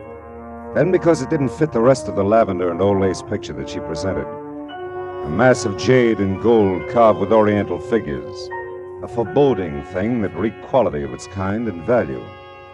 After she left, the vases jumped out at me from the mantel. Small, gold, and jade again. And as incongruously out of place as Phoebe Cardwell in Sister Matilda's bungalow. There. Now, that didn't take long, did it? Oh, not long at all. Oh, I like you, Mr. Marlowe. You'll find Stevens for me, I know. Well, I hope so, Mrs. Cardwell. And if I do, what'll I tell him? That I want to see him or hear from him. Stevens will understand. Yeah, well, Oh, dear. Huh? That's Matilda. Phoebe, I'm home, dearie. So I see, my dear. Mr. Marlowe, may I present my sister, Miss Reed? Miss Reed? With an eye like Wallace Reed. I'm sure, Mr. Marlowe. Oh, but maybe you don't remember Wally? Well, I tell you, Matilda dabbled in theatricals at one time, Mr. Marlowe. Dabbled in theatricals. I was in pictures in the golden era, Mr. Marlowe, when silence was golden. Oh, that Wallace Reed, yeah. Mr. Marlowe's in insurance, my dear, and some younger than we are. Did you see the covered wagon, Ernest Torrance? I had a big scene with him on the prairie, right by one of the wagon wheels. No, not first run. I'm waiting for it to come to my neighborhood theater.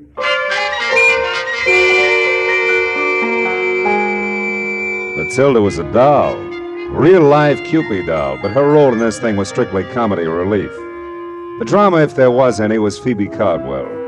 A missing chauffeur that wasn't hers anymore, and the glaring memory of jade and gold that didn't seem to fit anywhere. Well, I missed the house on Orange Grove Avenue by 2 numbers, parked the car, and walked back. The old Cardwell place was set well back from the street, and its solid red brick looked big, important, and empty. Nobody home. Nobody home. At first I thought there were 3 honey-colored Afghans on the lawn next door. But the one in the middle was talking to me. And as I walked closer, I could see she was by far the prettiest. And undoubtedly something more than man's best friend. The Brants are at Emerald Bay for the summer. I thought I'd told everyone. Yeah, well, I'm the one who forgot to ask you. My name's Marlowe. I'm Kip Harcourt. Margaret Reilly. Kip's for the reserve section. Hello, Kip. I've never seen you before. Yeah, well, believe me, I'm sorry. I believe you, Marlowe. Yeah, I got a first name. I like Marlowe. Oh. Forget about the Brants. Come on and play on this side of the hedge. I don't know the Pasadena rules. Same as Texas. No. Looks like we're going to have to move over. I'll give Stevens a raise for this. Thought you said nobody was home. Stevens doesn't count. He does with me. Don't move. I want to remember you like this always. You'll be back, Marlowe? This you know. Hey, Stevens! Stevens, wait a minute. I'd like to see you. Yes, sir? I'd like to talk to you about Mrs. Cardwell. Is something wrong, sir? Oh, no. She's fine. I'm Philip Marlowe, Stevens. Is there some place we can have a visit? We're upstairs over the garage in my quarters, sir. Come along. Mrs. Cardwell isn't ailing, she said. Oh, no, looked fine when I left it less than an hour ago. Oh, I'm glad to hear that. Yeah, here we are. Come inside, sir. Hey, nice place you've got here, Stevens. It's a bit stuffy in here, I'm afraid. I've been closed up a few days. Oh. Here now. Sit down, sir. Thanks. Say, Stevens, Mrs. Cardwell misses you, and you can drop the sir with me. Marlowe will do. Huh? I'll try, sir. Mr. Marlowe. But a habit of 20 years or so, you know. Sure. Now, Mrs. Cardwell misses me? Is that what you've come to tell me? Well, that's about all she told me, Stevens. I understand you skipped a few of your regular Thursday visits with her, and, well, she's concerned about you. Well, I must say that's generous of her. Of course, it's not been a few visits at all, Mr. Marlowe. I've missed the last 2 Thursdays, and for a quite legitimate reason. My employers, the Brants, have opened their Emerald Bay place. Yeah, so Kip told me. Miss Harcourt, I mean. Mrs. Harcourt, sir? Oh, really? That's too bad. Is it, sir? Yeah. Well, look, Mrs. Cardwell seems like a nice old lady. You know what you mean to her. It's not just you she misses, you understand? It's a way of life, something she was part of and enjoyed. Status, I think they call it. You know, it can be pretty important, Stevens. I understand that, sir. Sure you do. You'll give her a break, I know. Call her now that you're back in town. You know, keep in touch, huh? Yes, Oh, excuse me. Sure. Don't leave, sir, please. There's something I'd like to ask you. Stevens seemed like a right guy. Anyway, I was wondering about Kip, Mrs. Harcourt. I had her figured all right, but not for married. I dismissed it at the back of my mind and started casing Stevens' little palace. It was nice enough in the brown to gray motif, neat, tidy, like Stevens, except for a bunch of packing boxes grouped in the corner behind the divan. And on top of them, 3 items that stopped me cold. A large bowl, a smaller one, and a long oblong box. All a mass of jade and gold carved with oriental figures. You admire oriental art, Mr. Marlowe? Not specially. Do you, Stevens? Not specially, sir. You said you'd like to ask me something. Yes, and if I may, sir, I'd appreciate a straight answer. All my answers are straight, Stevens. It's my questions that get tricky. I'll remember that, sir. Are you certain you've told me everything Mrs. Cardwell said about me? Very certain. Does it strike you as odd, sir, that she'd hire a man of your particular capabilities to deliver the simple message that she misses me? Matter of fact, it does, Stevens. Strikes me as very odd.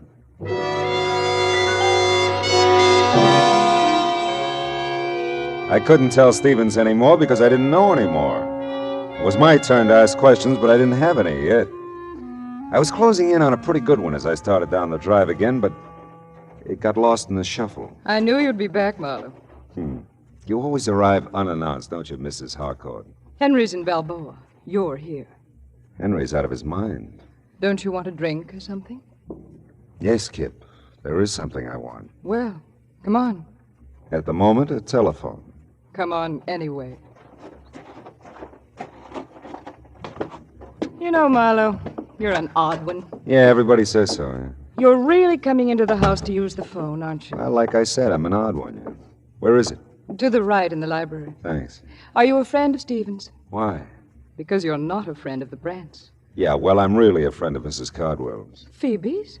Why didn't you say so? Would it have mattered? Well, little. I lived next door to Phoebe and Horace for years. Here? Here. It's my house. Henry married my money. Poor Phoebe. Horace didn't leave her a thing. No one understood it. Liens against the estate as big as a house. Big as the Cardwell house? That's how the Brants got it. Mm-hmm. Is she still interested in art, or do you know? Oh, I think so, only on maybe not such big scale. Beautiful wings she donated to the museum. I guess she never gets over here anymore. No, not much. Say, you know, I forgot the name of that museum. She mentioned it. Live Oak Museum on California Street. Oh, yeah. I liked Phoebe. Tell her Kip says hi when you see her. Yeah, I will. You still want to use the phone, Marlowe?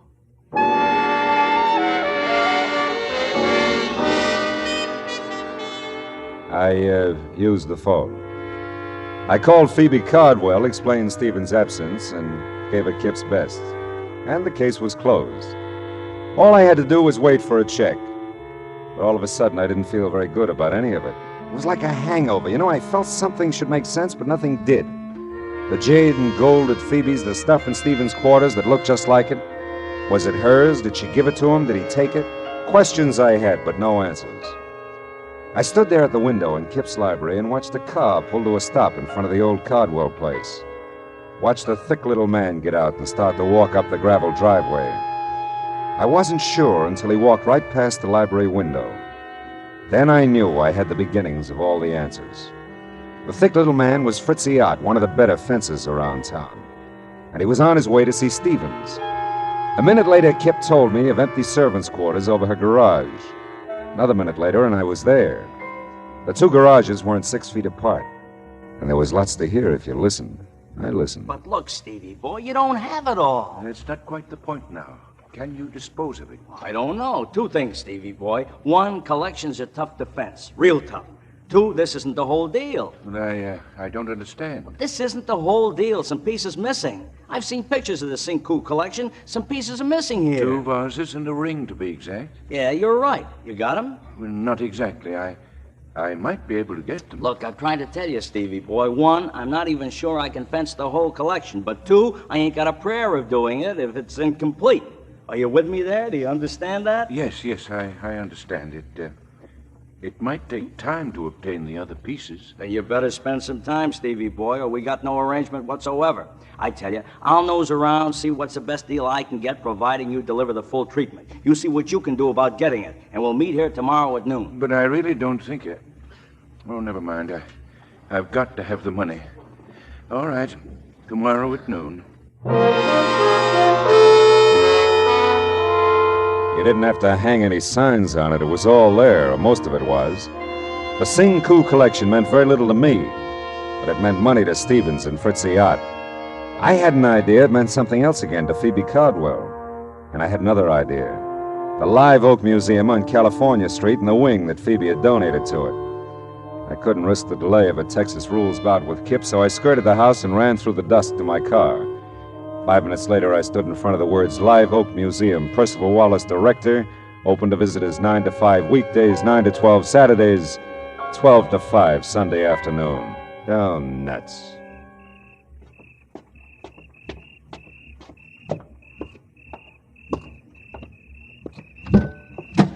Not interested in art, eh, Mr. Marlowe?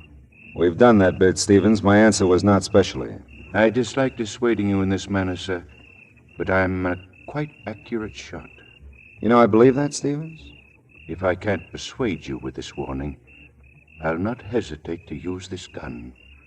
I'll not hesitate at all, sir.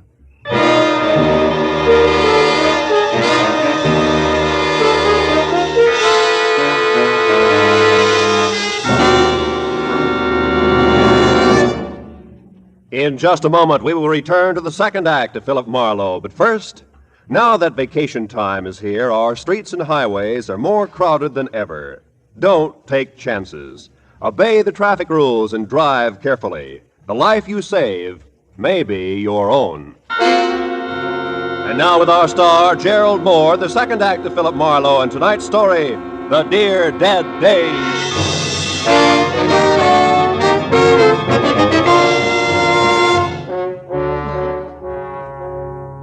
Stevens had a dominant personality for a chauffeur.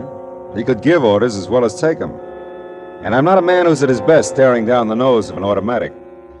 Now, we told each other a very proper good evening, and he left me with my thoughts, which were several and urgent. I bundled them together and headed for the Times office in downtown L.A.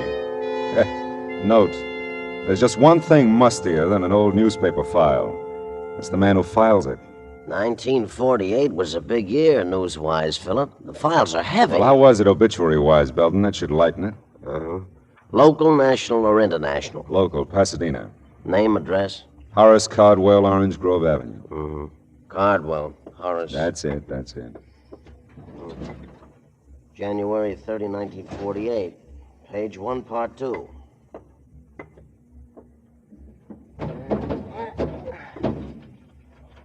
That's a good spot, page 1, part 2. Best local obit spot in the paper. Oh, I'll bet Horace was proud like anything. Oh. Let's see here. Candy. Oh, here it is. Mm-hmm. Mr. Cardwell is survived by his wife, Phoebe Reed Cardwell, at home. Period. Nothing. Hey, Belton, you got one for her? Her? Phoebe Cardwell. When'd she go? She hasn't. She's somebody? She's somebody. Cardwell, Mrs. Horace, parenthesis, Phoebe Reed, close parenthesis, Triad Belton. All right. She could be more. She'll never make part 2, page 1 at this rate. Yeah, that's too bad, but read it anyway, huh? Born Waterloo, Iowa, June 7th, 1876. She's Gemini, Philip. That's wonderful. Will you just read? Oh, yeah. Okay. Married Horace Caldwell, so-and-so. Moved to California. She was so-and-so. I'm chairman of Art and Culture Committee, Live Oak Museum, Pasadena. That's it. Go ahead. Traveled extensively all over the world, brought back many valuable paintings and objects d'art. Yeah, it's reasonable. To the museum, most famous of which is Sing Woo collection of jade. And, well, that's about it, Philip. I love you, Belden. Thanks.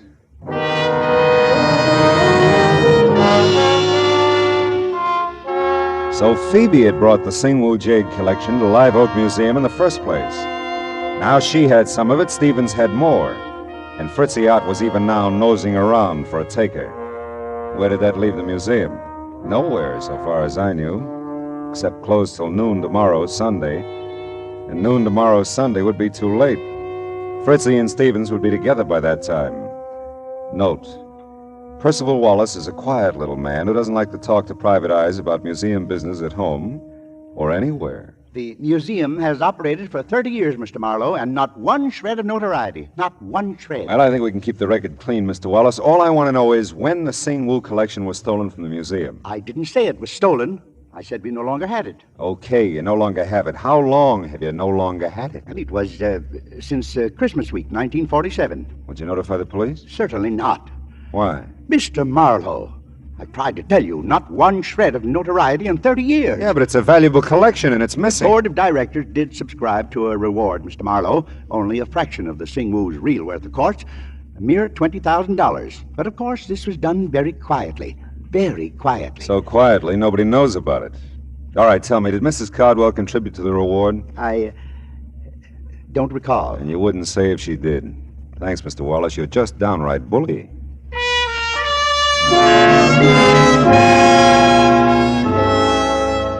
I got to Phoebe Cardwell's small bungalow in Venice in time to see a liveried limousine pull away from the curb. A few minutes after I got lost with the rest of the inchworms, the light-up-at-night variety, Mrs. Cardwell ushered me into the living room. When she turned on the lights, everything in the room jumped out at me again. The pink dogs, the blue cats, the souvenir pillows. The most notable things in the room were the jade and gold vases that were gone from the mantel, and the jade and gold ring that was missing from Phoebe Cardwell's old hand. This is delightful, Mr. Marlowe. Genuinely delightful. Yeah, well, I was afraid it might be a little too late to call. Oh, ordinarily, yes. Oh, but not tonight. Why, you just missed him, Stevens. He came back and took me for a drive. I just this minute got home. Oh, that's fine. Oh, thanks to you, Mr. Marlowe. I'm so grateful. He hadn't forgotten about me, you know. No, he'd been busy. Oh, sure, yeah. I bet he has. I'm embarrassed not to have mentioned it sooner, but I have your money for you. Your fee. Oh, there's no hurry, honey. In fact, I've done so little that I... No, I won't hear that. I'll pay you in full, of course. All right. Say, this morning I was admiring your ring and the vases on the mantel. Were you indeed? Yeah. Well, I'm glad. They're quite nice, you know. Yes, they were. Did you give them to Stevens, Mrs. Cardwell? I beg your pardon? Did you give them to Stevens? Why, really, Mr. Marlowe, you surprise me. That is none of your affair, you know. I'm a curious fellow. I secured your services to perform a specific task. You've done that. I certainly do not intend to discuss Stevens or anything pertaining to him with you, Mr. Marlowe. All right. We'll leave it that way, huh? Not a word of any of this to Matilda now. All right. Phoebe, dear. Oh, and Mr. Marlowe again. Yeah, I was just leaving. I told the girls at the club all about you, and I am right, aren't I? You are Julia Marlowe's son. Julia Marlowe, The actress, she played Barbara Fritchie for years. She did. Well, I'm sorry, but there were no Fritchies in our families for years, either side. Yeah. Really, Matilda, Mr. Marlowe's busy. He was just leaving. Yes, wasn't I? Philip Fritchie Marlowe. Oh, 'twould have been a beautiful name.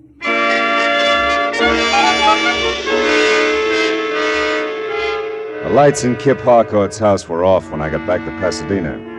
Those in Stevens' quarters above the garage were still on. It was better that way. I wasn't worried about Stevens' automatic anymore. There was a very good chance he wouldn't use it. Hey, Stevens! It's Marlowe. Open up. Apparently, I didn't make myself clear, Mr. Marlowe, sir. If you still want to try your aim when I finish talking, I'll be a willing target. Come in, sir. It's almost midnight. You're meeting Fritzy at noon tomorrow. We're going to have to work fast. I warned you to stay out of it, Mr. Marlowe. Now, listen, Stevens, hear this. I know about a lot of it, and I got some good guesses on the rest. Let's make a deal. I'll tell you what I know and what I guess. If I'm right, you can get in touch with Fritzy tonight. And if you're wrong? Well, if I'm wrong, one of us deserves to be killed. Go ahead, sir. Okay. Horace Cardwell was a wealthy man, a very wealthy man. He was a good businessman, and he loved his wife very much. That's right, sir. When he died, there was almost no money. A small amount maybe for Phoebe, but the house, everything in it, the cars, everything went to pay off debts, liens against the estate. What else do you know? That Phoebe Cardwell contributed a wing to the Live Oak Museum. That she brought art treasures from all over the world to put in it, including the Singwu Jade collection. That the collection's been missing from the Cardwell wing since Christmas 1947. Horace died of a cerebral hemorrhage in January 1948. And nobody wants to talk about who took the collection. Least of all the people at the Live Oak Museum. And, what do you guess from all this, sir? That a man, even a very wealthy man, can run out of money. Especially if he has a wife who's a wonderful woman, but with an eye and a hand for expensive art treasures. Phoebe's sick, Stevens. Kleptomania is an illness. I know, sir. It's been such a well-guarded secret. It took all Mr. Horace had to pay for the things she took. People to watch her, keep track of her. You know her, sir. He couldn't bear to get help for her, psychiatric help. Now, she needs money, just to live on. She has so little, and... You love her very much, don't you? Yes. Yes, I do. Well, she can't have too many more years, Stevens, and $20,000 is a lot of money. $20,000, Mr. Marlowe? Now, look, Stevens. You've called it a well-guarded secret. Believe me, it was, and it is. Even those of you who've been protecting Phoebe all these years haven't leveled with each other. How she moved the collection out of there, I'll never know, but the museum's had a $20,000 reward for its return for several years. Well, I didn't know that, sir. I know you didn't. And it suddenly dawns on me that Phoebe's been handing you the Singwu collection bit by bit ever since she, came by it. Maybe in appreciation for your years of faithful service, huh? Well, she said it might come in handy, sir, if I ever needed money. If I needed money, Mr. Marlowe. Yeah, I know, Stevens. Hey, you got a conflict tomorrow. You can't be here meeting Fritzy and be at the Live Oak Museum when it opens at noon, too. Well, I'll call Fritzy. I'll tell him our arrangement is off. And Stevens, can't you just see Percival Wallace's face tomorrow when he eyes the Singwu collection again?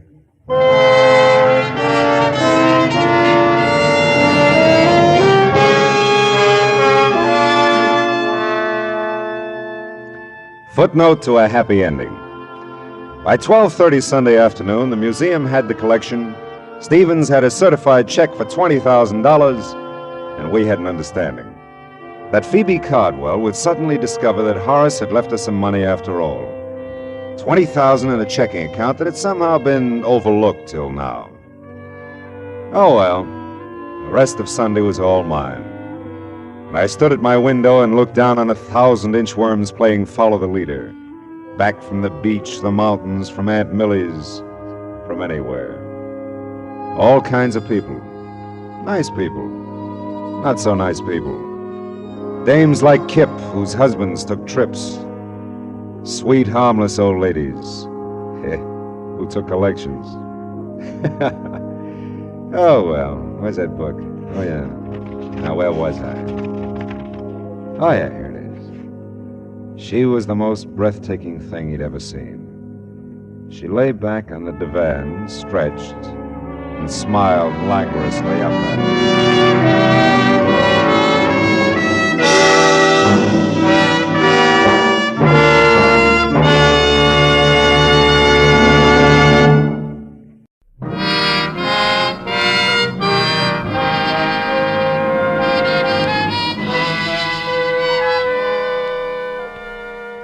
Sign in the half-light above the entrance reads, Bells Trifle Inn. If you say it fast enough, you may be right. It's authentic English script, and it hangs over the door of an authentic English restaurant just south of the authentic Sunset Strip, owned and bartended by Belle Smithers. Inside, from the paneling to the prime rib, from the Welsh rabbit to the dartboard at one end of the bar, it's the Union Jack all the way. And it figures. Belle's authentic, too. 100% pure. Nebraska. I always sit at the bar. Milo, you old dog, you've been neglecting me. Yeah, well, I've tried to stay away from you, honey, but I can't. You're bigger than both of us. Oh, you and your palaver. Yeah, me and what you said. You want a drink, honey? Yeah, but make it with your own light hand for a change, will you? I'm tired of walking out of here on my knees. Just an ounce? The water will float it. Okay, honey, it's your poison. And my stomach lining. Hey, looks like most of the regulars are here, huh? Don't you ever get tired of looking at the same old faces? I can stand it as long as they can. No, Marlo, I kind of like it. It's clubby this way. You get a few people who just come in to see what a lady barkeep's like, but most of them are just regular folks, you know, real people who like the food. And drink, huh, Belle? Oh, yeah, sure. Sometimes I forget. I get all carried away working my jaw. Cheers, baby. Yeah, thanks, honey. Oh. You know, sometimes you forget a lot of things, I think, like teaching school in, where was it, Nebraska? Ogallala. That name don't stick with you worth a darn, does it? Ogallala. Yeah. Does that mean anything? Oh, it does to the folks back there. County seat of Keith County. It's right there on the South Platte River. That's just south of the North Platte River. Yeah, well, that's a nice arrangement. No, yeah. Marlo, that's one thing I'll never forget, teaching school back there in Ogallala. I declare if I hadn't done that, I wouldn't be doing this now.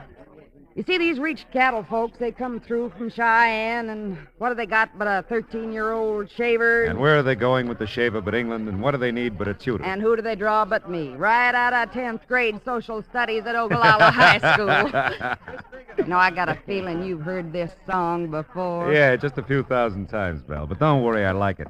Matter of fact... Excuse me, Mrs. Smithers. Oh, call me Belle, honey. What can I do for you? Oh, well, the young lady said you kept the darts at the bar. For the dartboard. Yeah, sure, I do. Well, it is all right, throwing darts, isn't it? I'm waiting for someone, and I thought it's perfectly all right, honey. Just make yourself at home.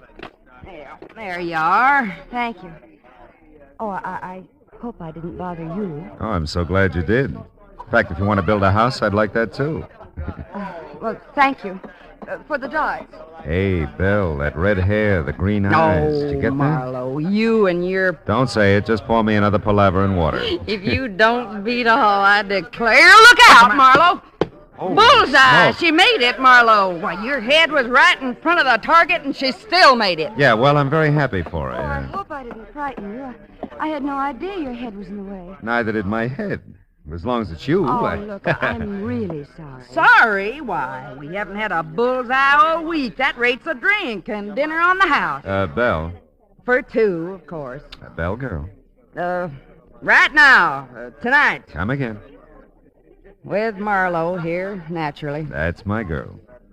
The red hair and green eyes smiled. A nice smile. Went along with the gag. We toasted her throwing arm, my head, and Belle's solid sense of judgment in putting the dartboard at head level at one end of the bar. By the time we moved to a table for two, I knew her name was Monty Carr. And before dinner was over, I had a pretty good idea that everything about her was all right with me. Hey, Marnie. Hmm? You got that look again. Oh, really? Which one? The dark one. Happens every time you look toward the door. Oh, yes, I expect it does.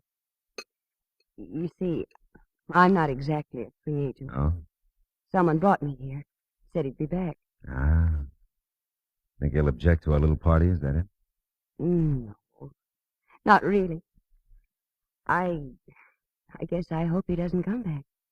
I hope so, too. Tell me, can I play 20 questions? I'd rather you didn't. Okay. You know, I really feel pretty silly. It's so easy being with you. Oh. Like I've known you a long time, and I practically picked you up. You know, I've never done a thing like that in my life. Yeah, well, Belle picked us both up. I wouldn't worry about it. I don't think you even heard me. It's very important to me that you know I've never picked anyone up. Sure. I believe you. You know what I mean, then? Mm-hmm. It's like I'm doing something wrong and I should feel guilty about it. But I don't. Oh, dear. I'm not making any sense at all, am I? Look, why don't you just forget about it, huh? You said you felt easy with me. That's enough, isn't it? Yes, that's enough. Well, I guess I really think I should go now. Oh, Belle will never forgive you for not finishing the trifle. There's house specialty, you know. Well, maybe I'll come back sometime. I'll eat a double order. Ah. Will you, let me take you home? Oh, I don't know. It'll be all right, Marnie. Very all right. Well... Can I take you home? Yes. Yes, you can. Good girl. We'll stop by the bar and slip Belle the grip, and then we'll be on our way. Huh? Yes, I do want to thank her. Who do they draw but me, right out of 10th grade social studies at Ogallala High School? Yeah, you told me, Belle. Great story. You ought to change it a little, Belle, just for listener interest. Hiya, Matthews. Oh, hello, Phil. What brings you out? Miss Carr, Lieutenant Matthews. How do you do? Miss Carr. Great dinner, Belle. Dinner bell. Oh, I lost my head. Honestly, Marlowe, I declare you say the darndest thing. Yeah, I'm a regular Yale, yeah. It was a very nice dinner, Belle. Thank you. My pleasure, honey. You come again. She will. Night off, Matthews? Yeah, so far. Hey, you two have a drink with Well, me? I think the young lady's anxious to go home. Oh, I'm afraid I'm taking Phil out of his way, Lieutenant, but Bedford Drive isn't too far. Maybe he could Now, come wait a back minute, and- wait a minute. I'll make my own arrangements. I huh? know some lovely folks on Bedford. The Dickinson, 600 block. Do you know them? No, I don't. I'm north of there, 2470. Oh. Yeah, well, we'll see you, huh? Night, Belle, Matthews. Good night. It was nice to meet you both. Yeah, Good good night. night.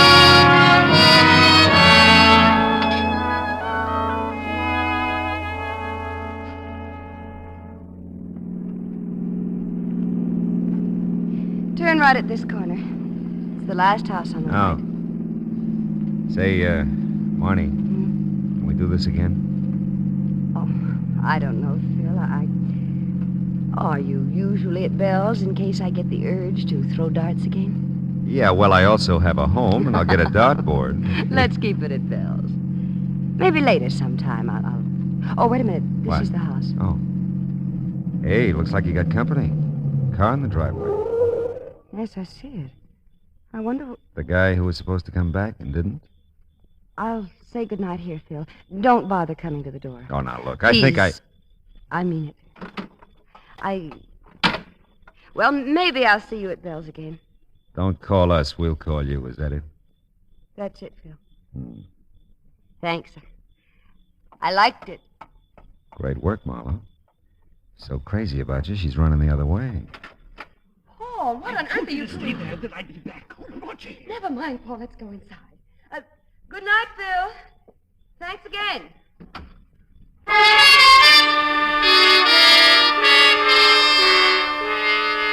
It wasn't ideal the way the evening ended. Not the way I'd planned it, but then how could you plan an evening like that? Girl meets dart, girl throws dart, girl meets boy. Didn't make much sense, but it didn't have to. It was a nice evening. Short, but nice. Monty Carr was a nice girl. And I decided to leave it at that. Nice girl. It was straight up 11 o'clock when I got home. I thought about the red hair and the green eyes for several pleasant minutes, and then I went to bed, to sleep. Perchance to dream. Oh, well.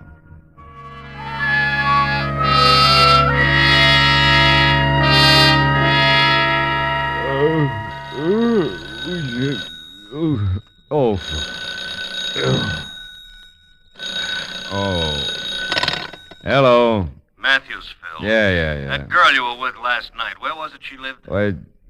Where did she live? Yeah. Look, it's not even 8 o'clock in the morning. You're asking... Take it easy, Phil. Was it 2470 Bedford Drive? Yes, it was 2470 Bedford Drive, and if you hurry, maybe you can get there in time for breakfast. I'm already Of here, all- Phil. Then you better come on out. The dame has been murdered.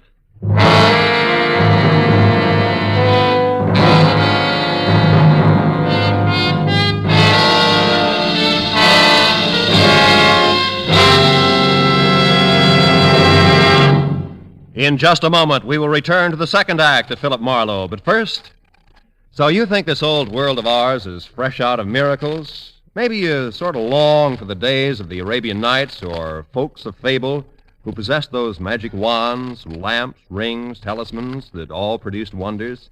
Well, if you do, you'll find CBS's Mr. Aladdin a refreshing gent to meet. He gets the name Mr. Aladdin from the fact that his exciting adventures have the atmosphere of miracles about them. Listen for him later this evening on most of these same CBS stations. And now with our star, Gerald Moore, the second act of Philip Marlowe, and tonight's story, Life Can Be Murder.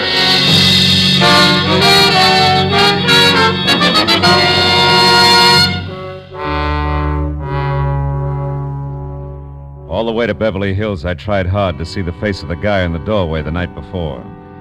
Paul, Monty had called him, but it was no use. You can't remember a face you never saw. And the car in the driveway when I took her home, a Chevy Coupe, gray, two-door, 49 of 50. There are millions of them. It had been blue and bright with stars the night before. The morning was hazy, overcast, and so was I. Matthews met me at the door. Come on in, Phil. Sure. Tell me, how long you known her? Last night. You sure? I'm sure. Any idea what happened? Oh, yeah. Someone was looting the place. The back door was jimmied and some stuff missing. This dame must have interrupted it and got herself killed. Where is she? What, the corpse? Yes, the corpse. In here.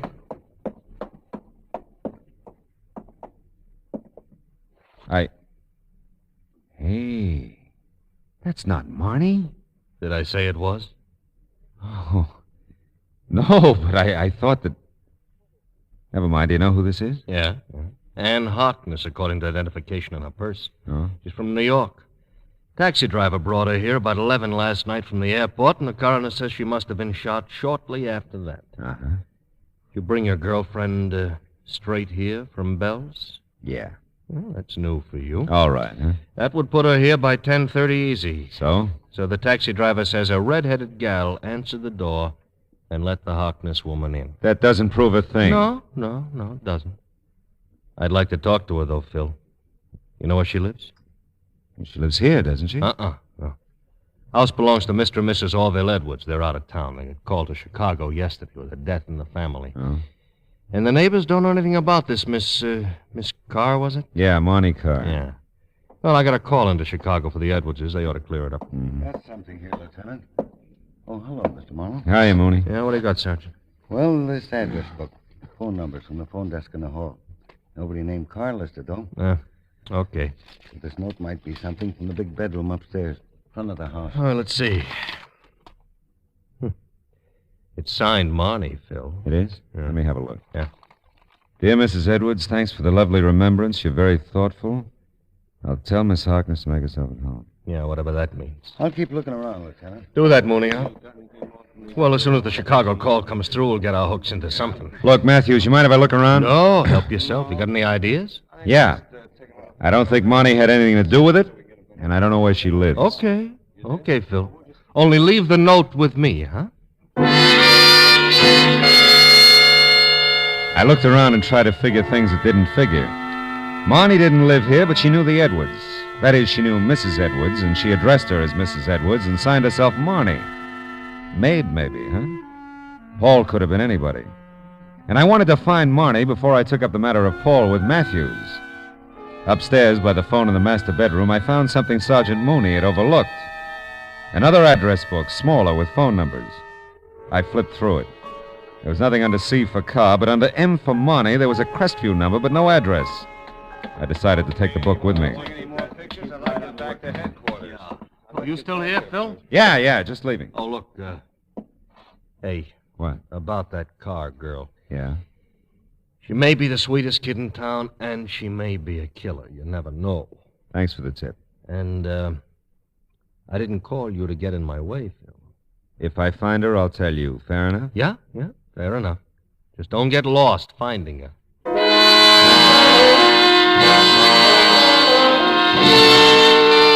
It was kind of a break. Head start, at least. I had a phone number for Marnie that Matthews didn't have, and I wasn't for her against him. He knew that. I just couldn't think murder and Marnie in the same thought. And until I could, I'd string with her if I could find her. The morning haze was lifting somewhat as I stopped at a gas station on the strip and used the payphone.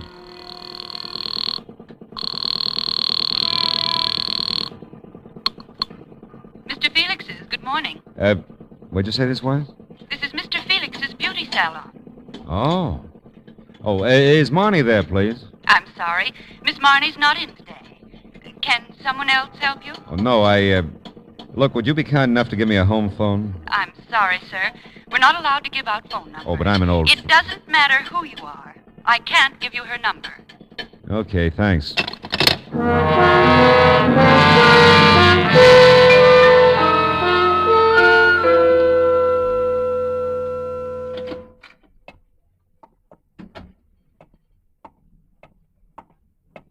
May I help you, sir? I just talked to you a few minutes ago on the phone about Monty. I remember? told you then. I tell you now, we are not permitted to give out numbers. How did you find us? Well, Mr. Felix is in the book and Monty's not. Look, really, this is important. I'm doing this for her. I've given Mr. Felix my word, and I've never broken it. Yeah, well, I don't doubt it. Oh, Monty's friend here. You know the special one? She keeps talking about her all the time. Isn't it strange? I can't remember her name. Peg? Yes, Peg. Sure, that's the one. Can I talk to her? Well, Oh, all right. Ah. 36. Desk, please. 36, please. Thank you. I hope this never gets back to Mr. Felix. I can't imagine what he'd think. Oh, I can't either, but don't worry. My lips are sealed. You blast for me, Liz? Oh, yes, 36. Peg, this gentleman. Over here, Peggy. It's about Marnie. Ah? What about Marnie? Well, I don't have a home phone or her address. She wouldn't give it to you, huh? Well, no. She... She wouldn't. You look all right to me. What's wrong with you? Nothing. I'm a nice, clean-cut fella. Yeah. Looks like. Yeah? What do you want with Marnie? Well, I just want to see her. Good enough reason? Best in the world. She don't feel too well today. She called me first thing this morning. Your fault? No, I don't think so, no. Tell me, what did she say when she called? But she didn't feel too well. Ah. Well, now look, Peg, does Marnie go out to Mrs. Edwards often? Just when she's called to do her hair. Good enough reason? Best in the world. Do I get that phone number? Ridgely 0040. 0040. Yeah. And that's 1637 North Vermont, apartment B. Ridgely 0040, 1637 North Vermont, apartment B, huh? And walk softly by A. That's the landlady. Yeah, well, I'll remember. Thanks, Peggy. And, if you don't find her, come back. I'll give you mine.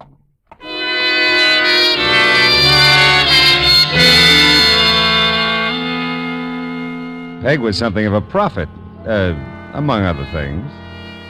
Well, there was no answer to my knock at 1637 North Vermont, apartment B, and no answer to the phone call I placed in the lobby.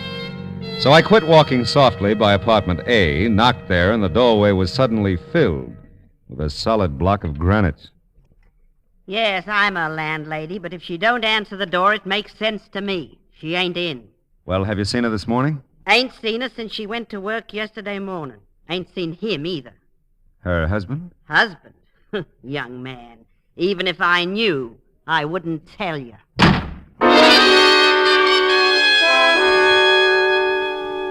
And I was getting proud of my head. It could dodge anything from flying darts to door slams near the eyebrow. But that was about all I was proud of at the moment. I wasn't exactly closing in on Marnie. The landlady's snort didn't give me much of a line on Paul, if that's who she was exhaling about. And there was the matter of Ann Harkness, who flew into Los Angeles the night before, just in time to be murdered. Well, I drove to a nearby drive-in and mulled it over a sandwich. Coffee was grim, too. I was starting in on the routine that begins with, if I were Marnie, where would I go? When I got a flash of an idea. 10 minutes later, I was banging on another door. Bell! Bell, anybody home? Bell! Oh, Marlowe, come in. Oh. I'll arrange for swinging doors first thing tomorrow. I'm sorry, Bell, but I got an idea. I told you lately we're not open for lunch. I said I'm sorry, didn't I? It's just that... Oh, I'm sorry, too, Marlowe. Guess I'm kind of off my feed today. I All right. declare you ought to see what that butcher sent me in the name of prime rib. And Charlotte Bell. called, said she'd floundered like a beached whale all night, bad tooth. She Bell, won't will you live. run down? And when I got here, this was here for you. Oh, let's see. Someone shoved it under the door, I guess. At least that's where I found it. Mm-hmm. Well, land of Goshen, come in. You get enough people, we'll put on a floor show. You have been a busy boy, Phil. Hiya, Bell. Make yourself at home, Lieutenant. I got work to do. If you know that, you also know I'm getting nowhere. Yeah, maybe. Hey, listen. Huh? You've been tailing me, Matthews? Tailing you? Yeah, that's what I no, said. Phil, no. Just the boy's been going the same place as you have. Ah. A little bit later all the way around, and along about the second stop, the description began to fit you. It did. Well, now, look, tell me, how did your phone call to Chicago come up? Oh, we found out where your Monte car fits in. Oh? Yeah? That Harkness dame was a friend from New York who came to call on the Edwardses. And they tried to intercept her when they got the call about that family death in Chicago. Only they couldn't reach her. Now, your Monty told Mrs. Edwards she'd stick around the house and wait for the Harkness dame. Is that all? Well, they described some of the stuff that might be missing. We checked, and it is. It is, huh? Yeah. Tell me, how do you figure Marnie by now? How can I figure her, Phil? She's missing. Yeah. Yeah. She is missing, isn't she, Phil? I said if I found her, I'd tell you. You remember? Oh, yes. I remember, Phil. I just want to make sure you do.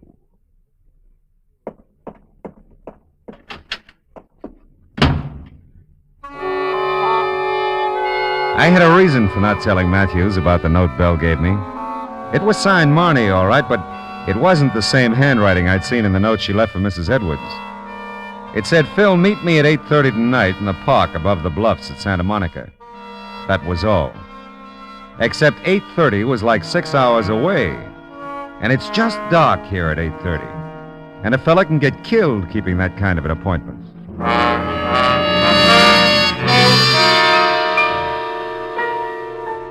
Did you ever wait 6 hours for something to happen?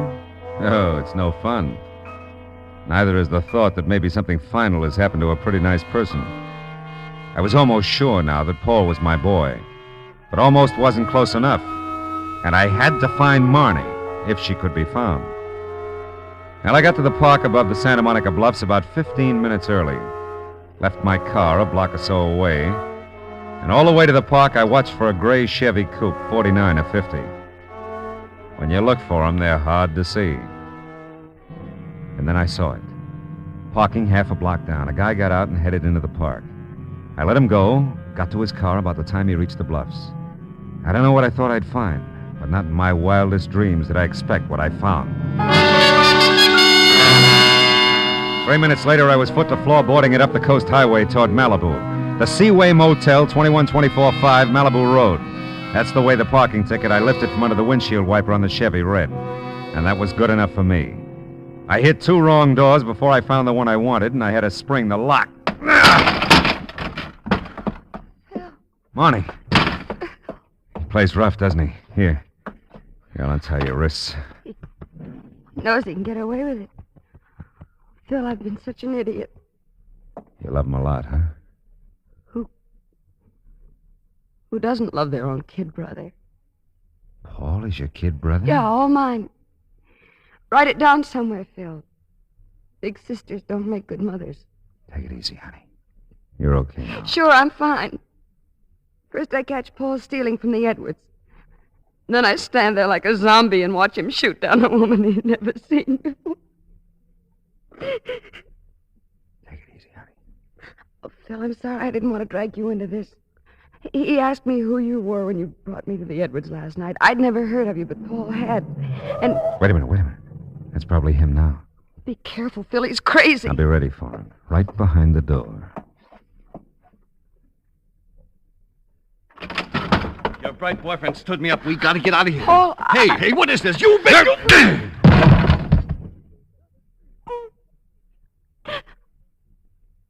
Oh, Phil. He's just a kid. Yeah. Just a kid.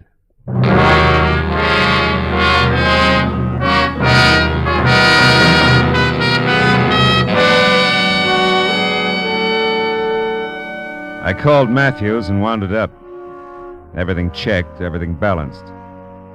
Paul cried like the baby he was and blabbed his head off when he came to. Monty just cried.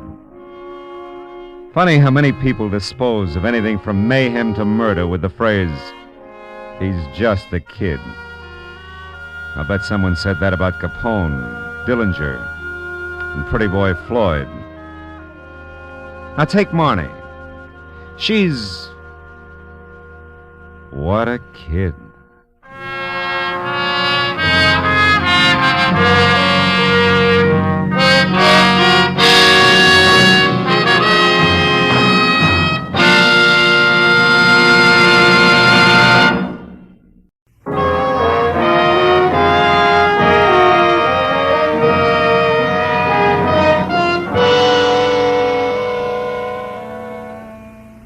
Another scorcher with smog yet.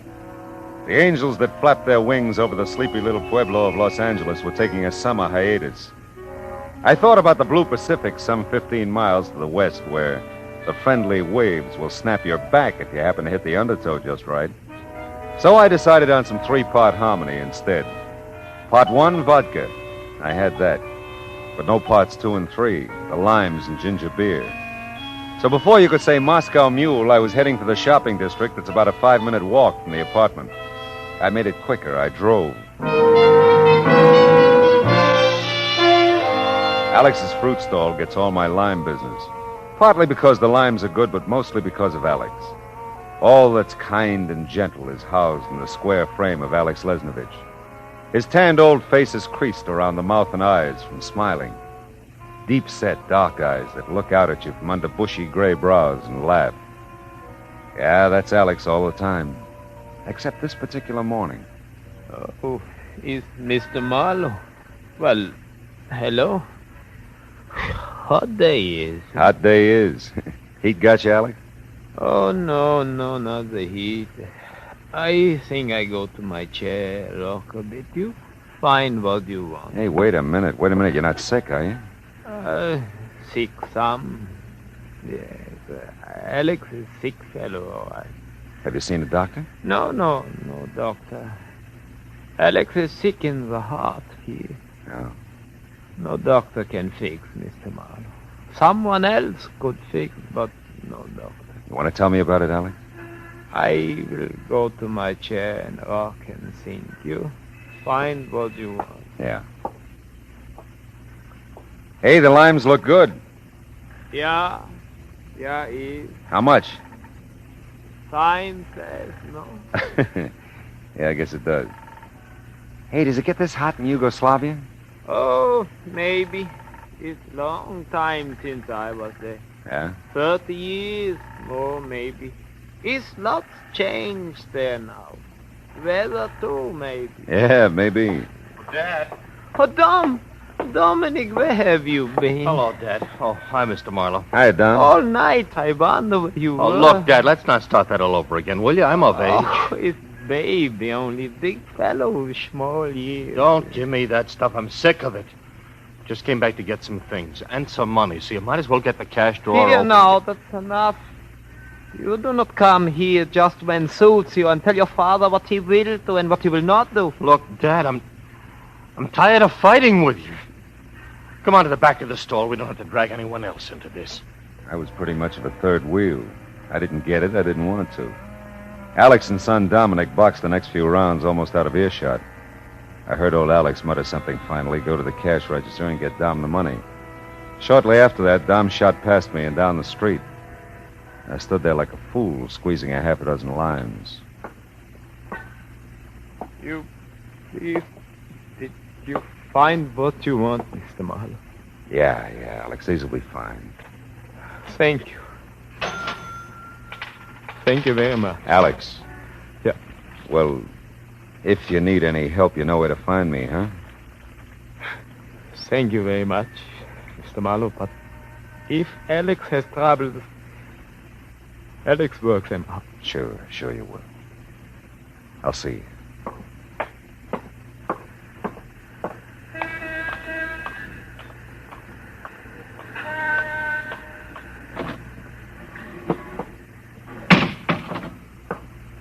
Well, that was quite a conversation you had, Mr. Marlowe. How are you? Yeah, fine. How are you, Miss Gabrielle? I'm boiling over, that's how I am. Yeah, well, it's hot. Oh, that's not what I mean. My blood's boiling. What I got left, that is. Doctor says I'm anemic, you know. No, I didn't know. I just want to get some ginger beer, Last time I was in for a checkup, he thought I never was going to find any red corporals. White corporals I'm loaded with, he says, but red ones... Corpuscles. How's that? Corpuscles, that's the word, not corporals. Oh, well, I don't see it makes much difference. Oh. I don't have any red ones, no matter what you call them or how you spell them. Yeah, well, I thought maybe about 6 bottles of ginger beer if you have it cold, please. I saw you next door at Alex's. Yeah, well, I got limes there. Now, if I could just have the ginger beer... I suppose it's got into that Dom. I don't know, really. Well, something has. I heard Alex say plain as day Dom hadn't been home all night. And I'll tell you one thing, that's not the first time this has happened. Been going on all the livelong summer. I wouldn't know about that. I just... And another thing, that flower stand of his, you know, the one he used to run right there in the front of Alex's stall, where's it gone? 6 bottles of gin. I'll tell you where, it's a rack and ruin. And first of the summer, he's running like always, doing a nice little trade, too. Then it gets so he's not coming home. And the flowers are wilting and dying. Not smelling too refreshing either. Please. So one morning, I see old Alex carting the whole kit and caboodle out to the incinerator at the alley, and that's the end of the flower business. You know, I knew it was going to be hot when I first woke up this morning, and I thought that about 6 bottles of ginger beer would help a lot. Oh, you want ginger beer? Well, why didn't you say so? I'm just shy. I'm shy. Oh, I bet you're going to make up a batch of those, what are they? Moscow mules. Oh, well, that's 93. I'm giving you credit for the bottles I know you got, but you never take the trouble to return. Thank you. I got to bring him back. Thanks. You know what I think, don't you? I have a pretty good idea. I think Alex has had his share of trouble. And now Dom acting for all the world like one of them delinquents you read about. Well, appears to me the nearest thing to a blessing that Alex can count is Helena. Helena? Oh, yeah. I don't suppose you remember her, do you, Mr. Marlowe? Well, sir, as beautiful a girl as you'd ever care to see. Lovely. And I mean lovely in every way. She went to that secretarial school, you know. Took a nice job up in San Francisco.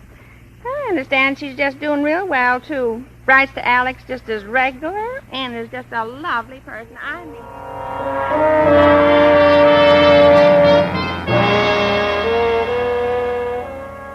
Yeah, I remembered Helena. No red-blooded man who had all his corporals would ever forget her. Quiet little thing, dark, radiant, with Alex's deep-set black eyes. The kind that laughed. Yeah, I remembered her voice, too. Soft, with just the right amount of huskiness. It had been about 3 years, I guess, since I'd seen her. That would make her somewhere in her early 20s now, and that would make her even lovelier.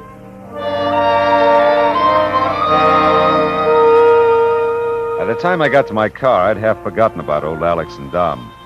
I pulled out of the parallel parking spot, and before I reached the corner, I was in the proper lane, minding my own business. Hey, oh, nice work. Hit and run, huh? All the idiots. That's all I need. One more crack in this Hey, heat, did folks. you see that, Mr. Marlowe? He didn't even stop. Yeah, that much I noticed.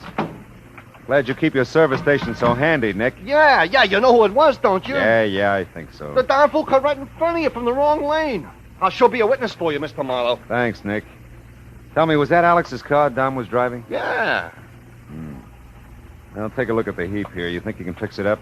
Yeah, sure I can. Looks like he just scraped along the side. The fender's curled under there, but... I think we can knock that out for you in no time. Oh, good. Of course, if you want that paint touched up, that's going to take some time. No. Skip the paint for now, huh? Hey, Nick, you and Dom are pretty good friends, aren't you? I used to think so. I don't see much of Dom anymore. He's... I don't know. He's screwy or something. What do you mean? Well, like that trick he just pulled, running in here and driving on. He didn't used to be like that. Well, what do you think's happened to him, or do you know? Well, whatever it is, it's happened since we got out of school last spring. All of a sudden, he doesn't come around anymore. Nobody in the gang sees him, and when we do, you know, we meet him on the street or something, he just sort of looks down and he says, hi, and he keeps on going. Uh-huh. Okay, if I park there, Nick. But don't bet you can park there. I'll pay you when I get back. Hey, you dirty... There's Dom's friend, Mr. Marlowe. Only guy he sees anymore. That truck driver? Yeah, making his daily delivery, I see. Delivering himself to Sally's bar. Half the time, Dom goes there with him. He does, huh? Yeah. Yeah, well, you see what you can do with the car, Nick, just so I can drive it okay, huh? Sure, Mr. Marlowe. Bud's here today. Between us, we can fix it in a hurry. Okay, I'll be back in a few minutes. See how you're doing. Swell. Oh, and Nick. Yeah. Nick, come here. I'm going to tell Alex it was my fault. Now, I don't want him worrying about it, so don't make a liar out of me, huh? Nah, sure not, Mr. Marlowe.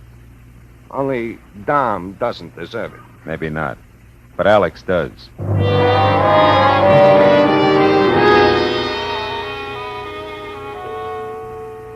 But I don't care about the car. The car Dom is all right. He's not hurt. No, Dom's fine, Alex. He was in a hurry. Drove on to wherever he was going. Oh, that's good that Dom is not hurt. Yeah, I just thought I'd tell you. It was my fault, and whatever damages there are, you let me know, huh? Oh, if anything, I let you know. You don't worry, Mr. Marlowe. You just drive more carefully next time, no? Yeah. Yeah, I will, Alex. Oh, look, please, look what is just coming. What? In all the excitement, I almost forgot. Look, it's letter from Helene. Oh, swell. How is she? Oh, it's fine, just real fine. She's worked very hard, she said, feel very good, and it's Sunday. Maybe soon come down to see Alice. Oh, that's fine. Is she still in San Francisco? Oh, yeah, and it's like her very much. Uh-huh. But Mrs. Papa and Dom and Mr. Marlowe, Papa and Dom, Miss Helene. Yeah, I'll bet. Oh, when Helena comes, everything again is all right. I get letter almost every other day, 2-3 times a week. Oh, well, that's swell.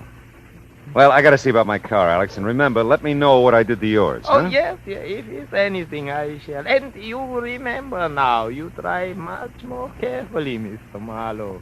What? It's got the responsibility to other fellows. Is right? Is right.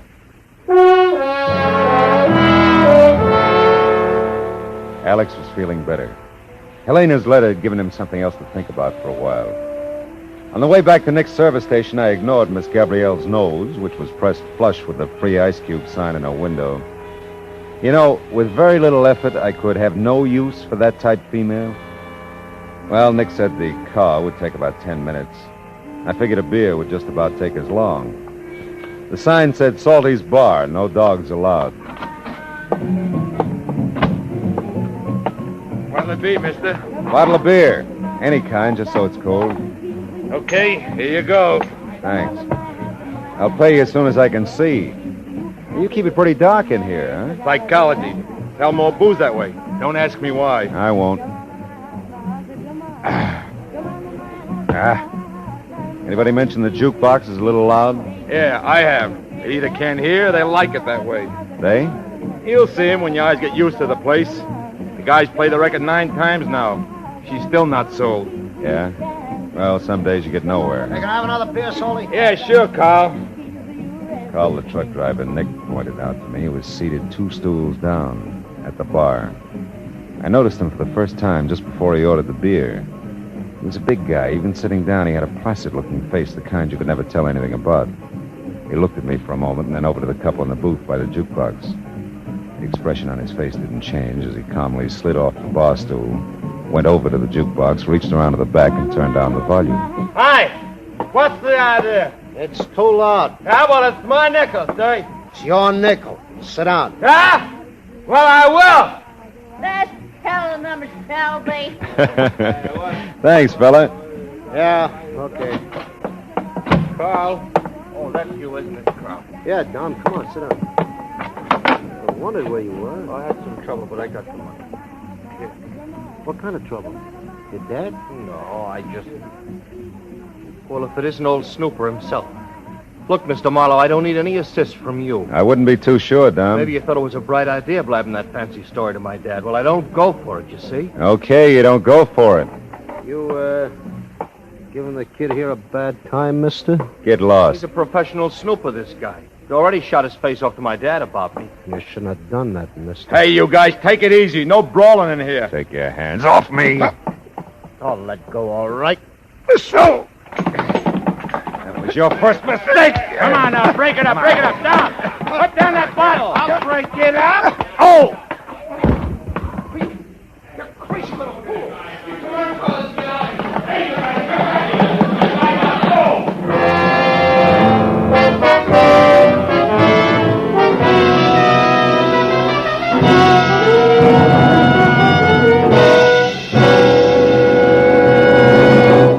In just a moment, we will return to the second act of Philip Marlowe. But first, the flood that swept the Midwest, swept thousands from their homes, businesses, and farms. The Red Cross asks your contribution now through your local Red Cross chapter. The relief and rehabilitation job will take months, perhaps years. Now with our star, Gerald Moore, the second act of Philip Marlowe, and tonight's story, The Young Man's Fancy.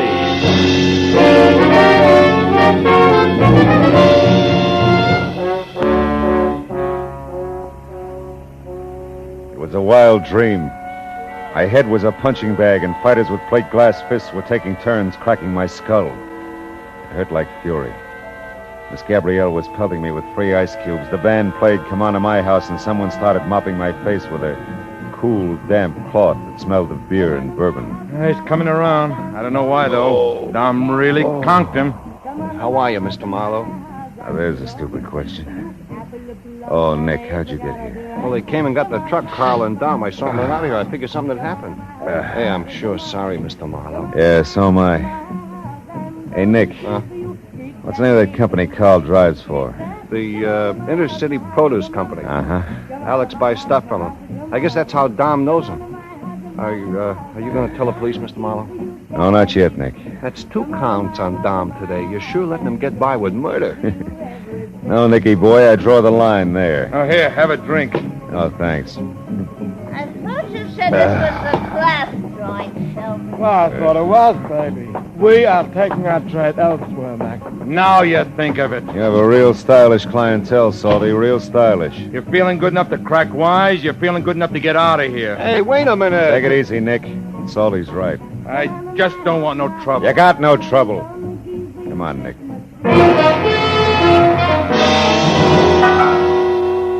I couldn't have walked better if I had the bends.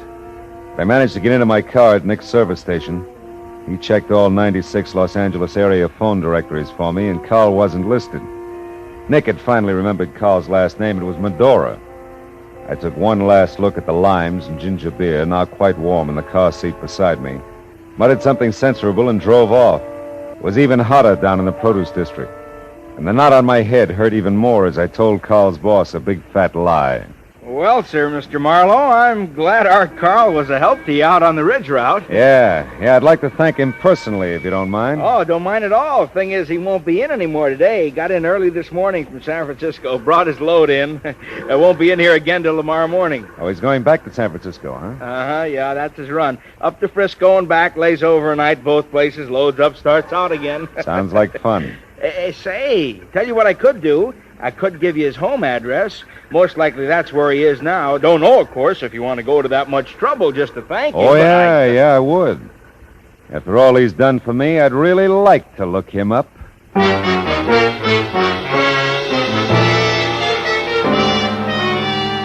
Carl's apartment building needed paint and better ventilation. It was near downtown L.A. in an area that should have been cleared for the freeway, but it hadn't been.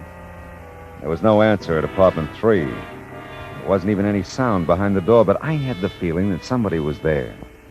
At the corner drugstore, I called the phone number Carl's boss had penciled under his address.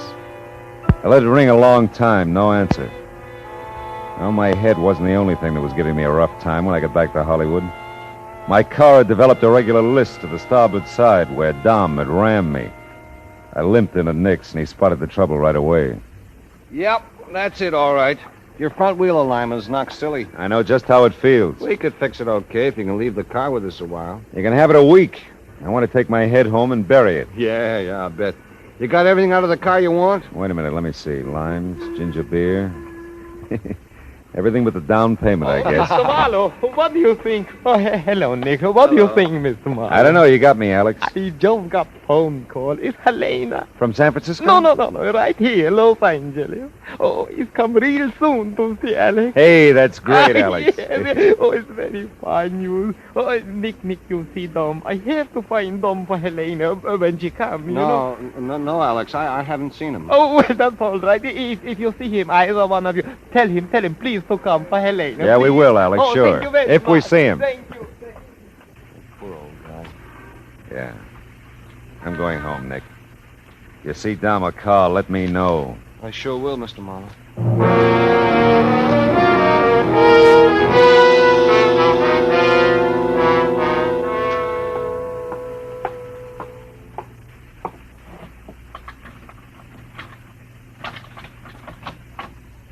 You're alive. long time getting home, Snooper. Well, the bottle, baby. I've been waiting to tell you something. Something maybe you missed when I said it in Salty. Now, look, all of a sudden I'm getting sick of you, Dom. You better quit while you're ahead. You better listen.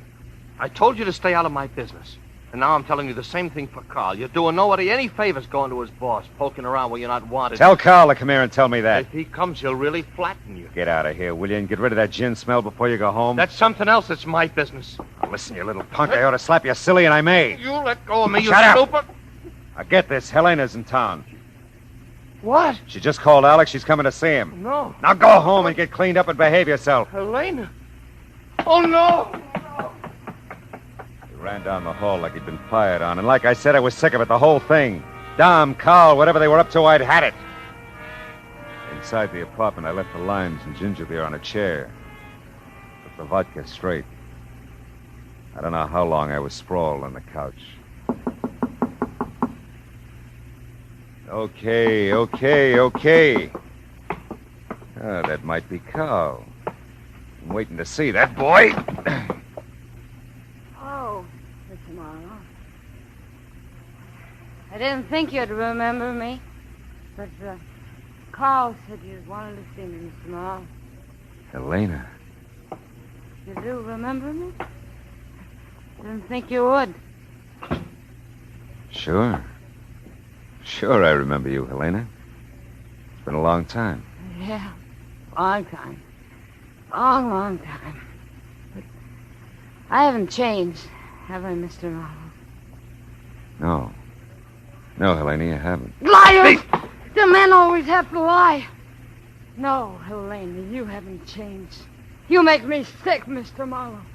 Men make me sick. Have you seen your father yet? Shut up! No, I haven't seen him yet. Carl said to wait here. I'm sick of Carl telling me what to do. What's in the bottle, Gin? No, it's vodka. Doesn't matter. Hey. Tell me about your job, Helena. Give it to me, the bottle. Thank you. That's my job, Mr. Marlowe. You can forget anything with a bottle. Take it easy, kid, will you? Sure. Helena.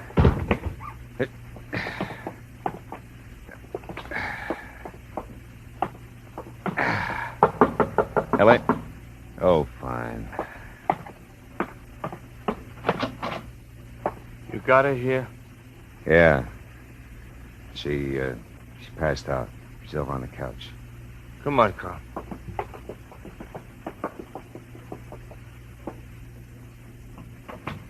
She's okay, Dom.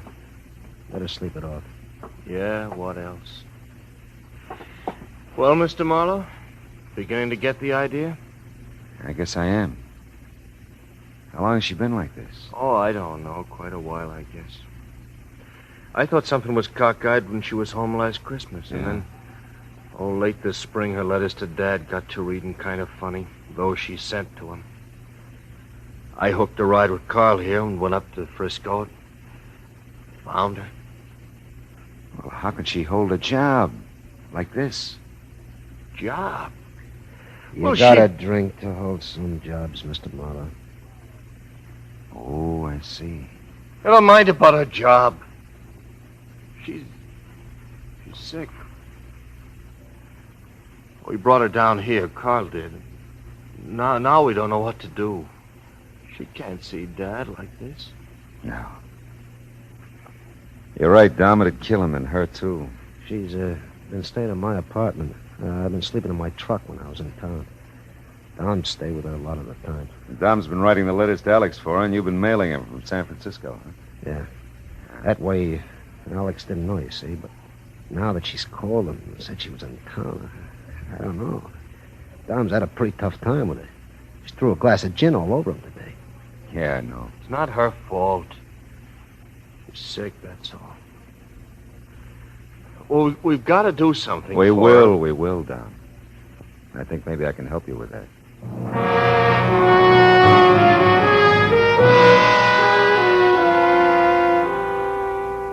I called a friend of mine, an MD with a small sanitarium in the Glendale Hills. He specialized in Helena's kind of sickness. We made a deal, and a half hour later we took her there. It was going to take some time, but it was good building time. Don and I had our story pretty well rehearsed when we got back to Alex's. But I don't understand. Why she told you this? Why did she not call Alex? Now, look, Dom told you she was pretty disappointed in herself, that she had to go right back to San Francisco. She was afraid if she called you, she'd cry and get you all upset. Sure, that's right, Dad. She thought it'd be easier for you this way. Oh, I see. It's nice of Helena to think of her papa. It's nice. Yeah. She come soon again, no? As soon as she can, Alex. I don't think it'll be very many more weeks. Do you, Dom? Oh, no. She'll be back before we know it, Dad. That's wonderful. Dominic, she looks good. It's well, yeah? Oh, Well, you just wait till you see her. She'll look great, won't you, Mr. Marlowe? Oh, just great, Dom. And Alex, I've got a hunch she'll be staying home quite a while after this. Oh, my. Helena home. Oh, it's good. Oh, very good.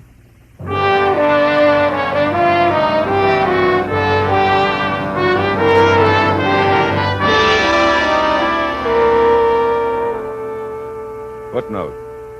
You can buy fresh-cut flowers again in front of Alex Lesnovich's fruit stall. They throw the smiles in for free. Even Miss Gabrielle's changed her mind about Dominic being one of those delinquents you'll read about. I learned something about him the other day myself. That kid can really paint a car. Well, so much for that. Cost? 1 Moscow mule.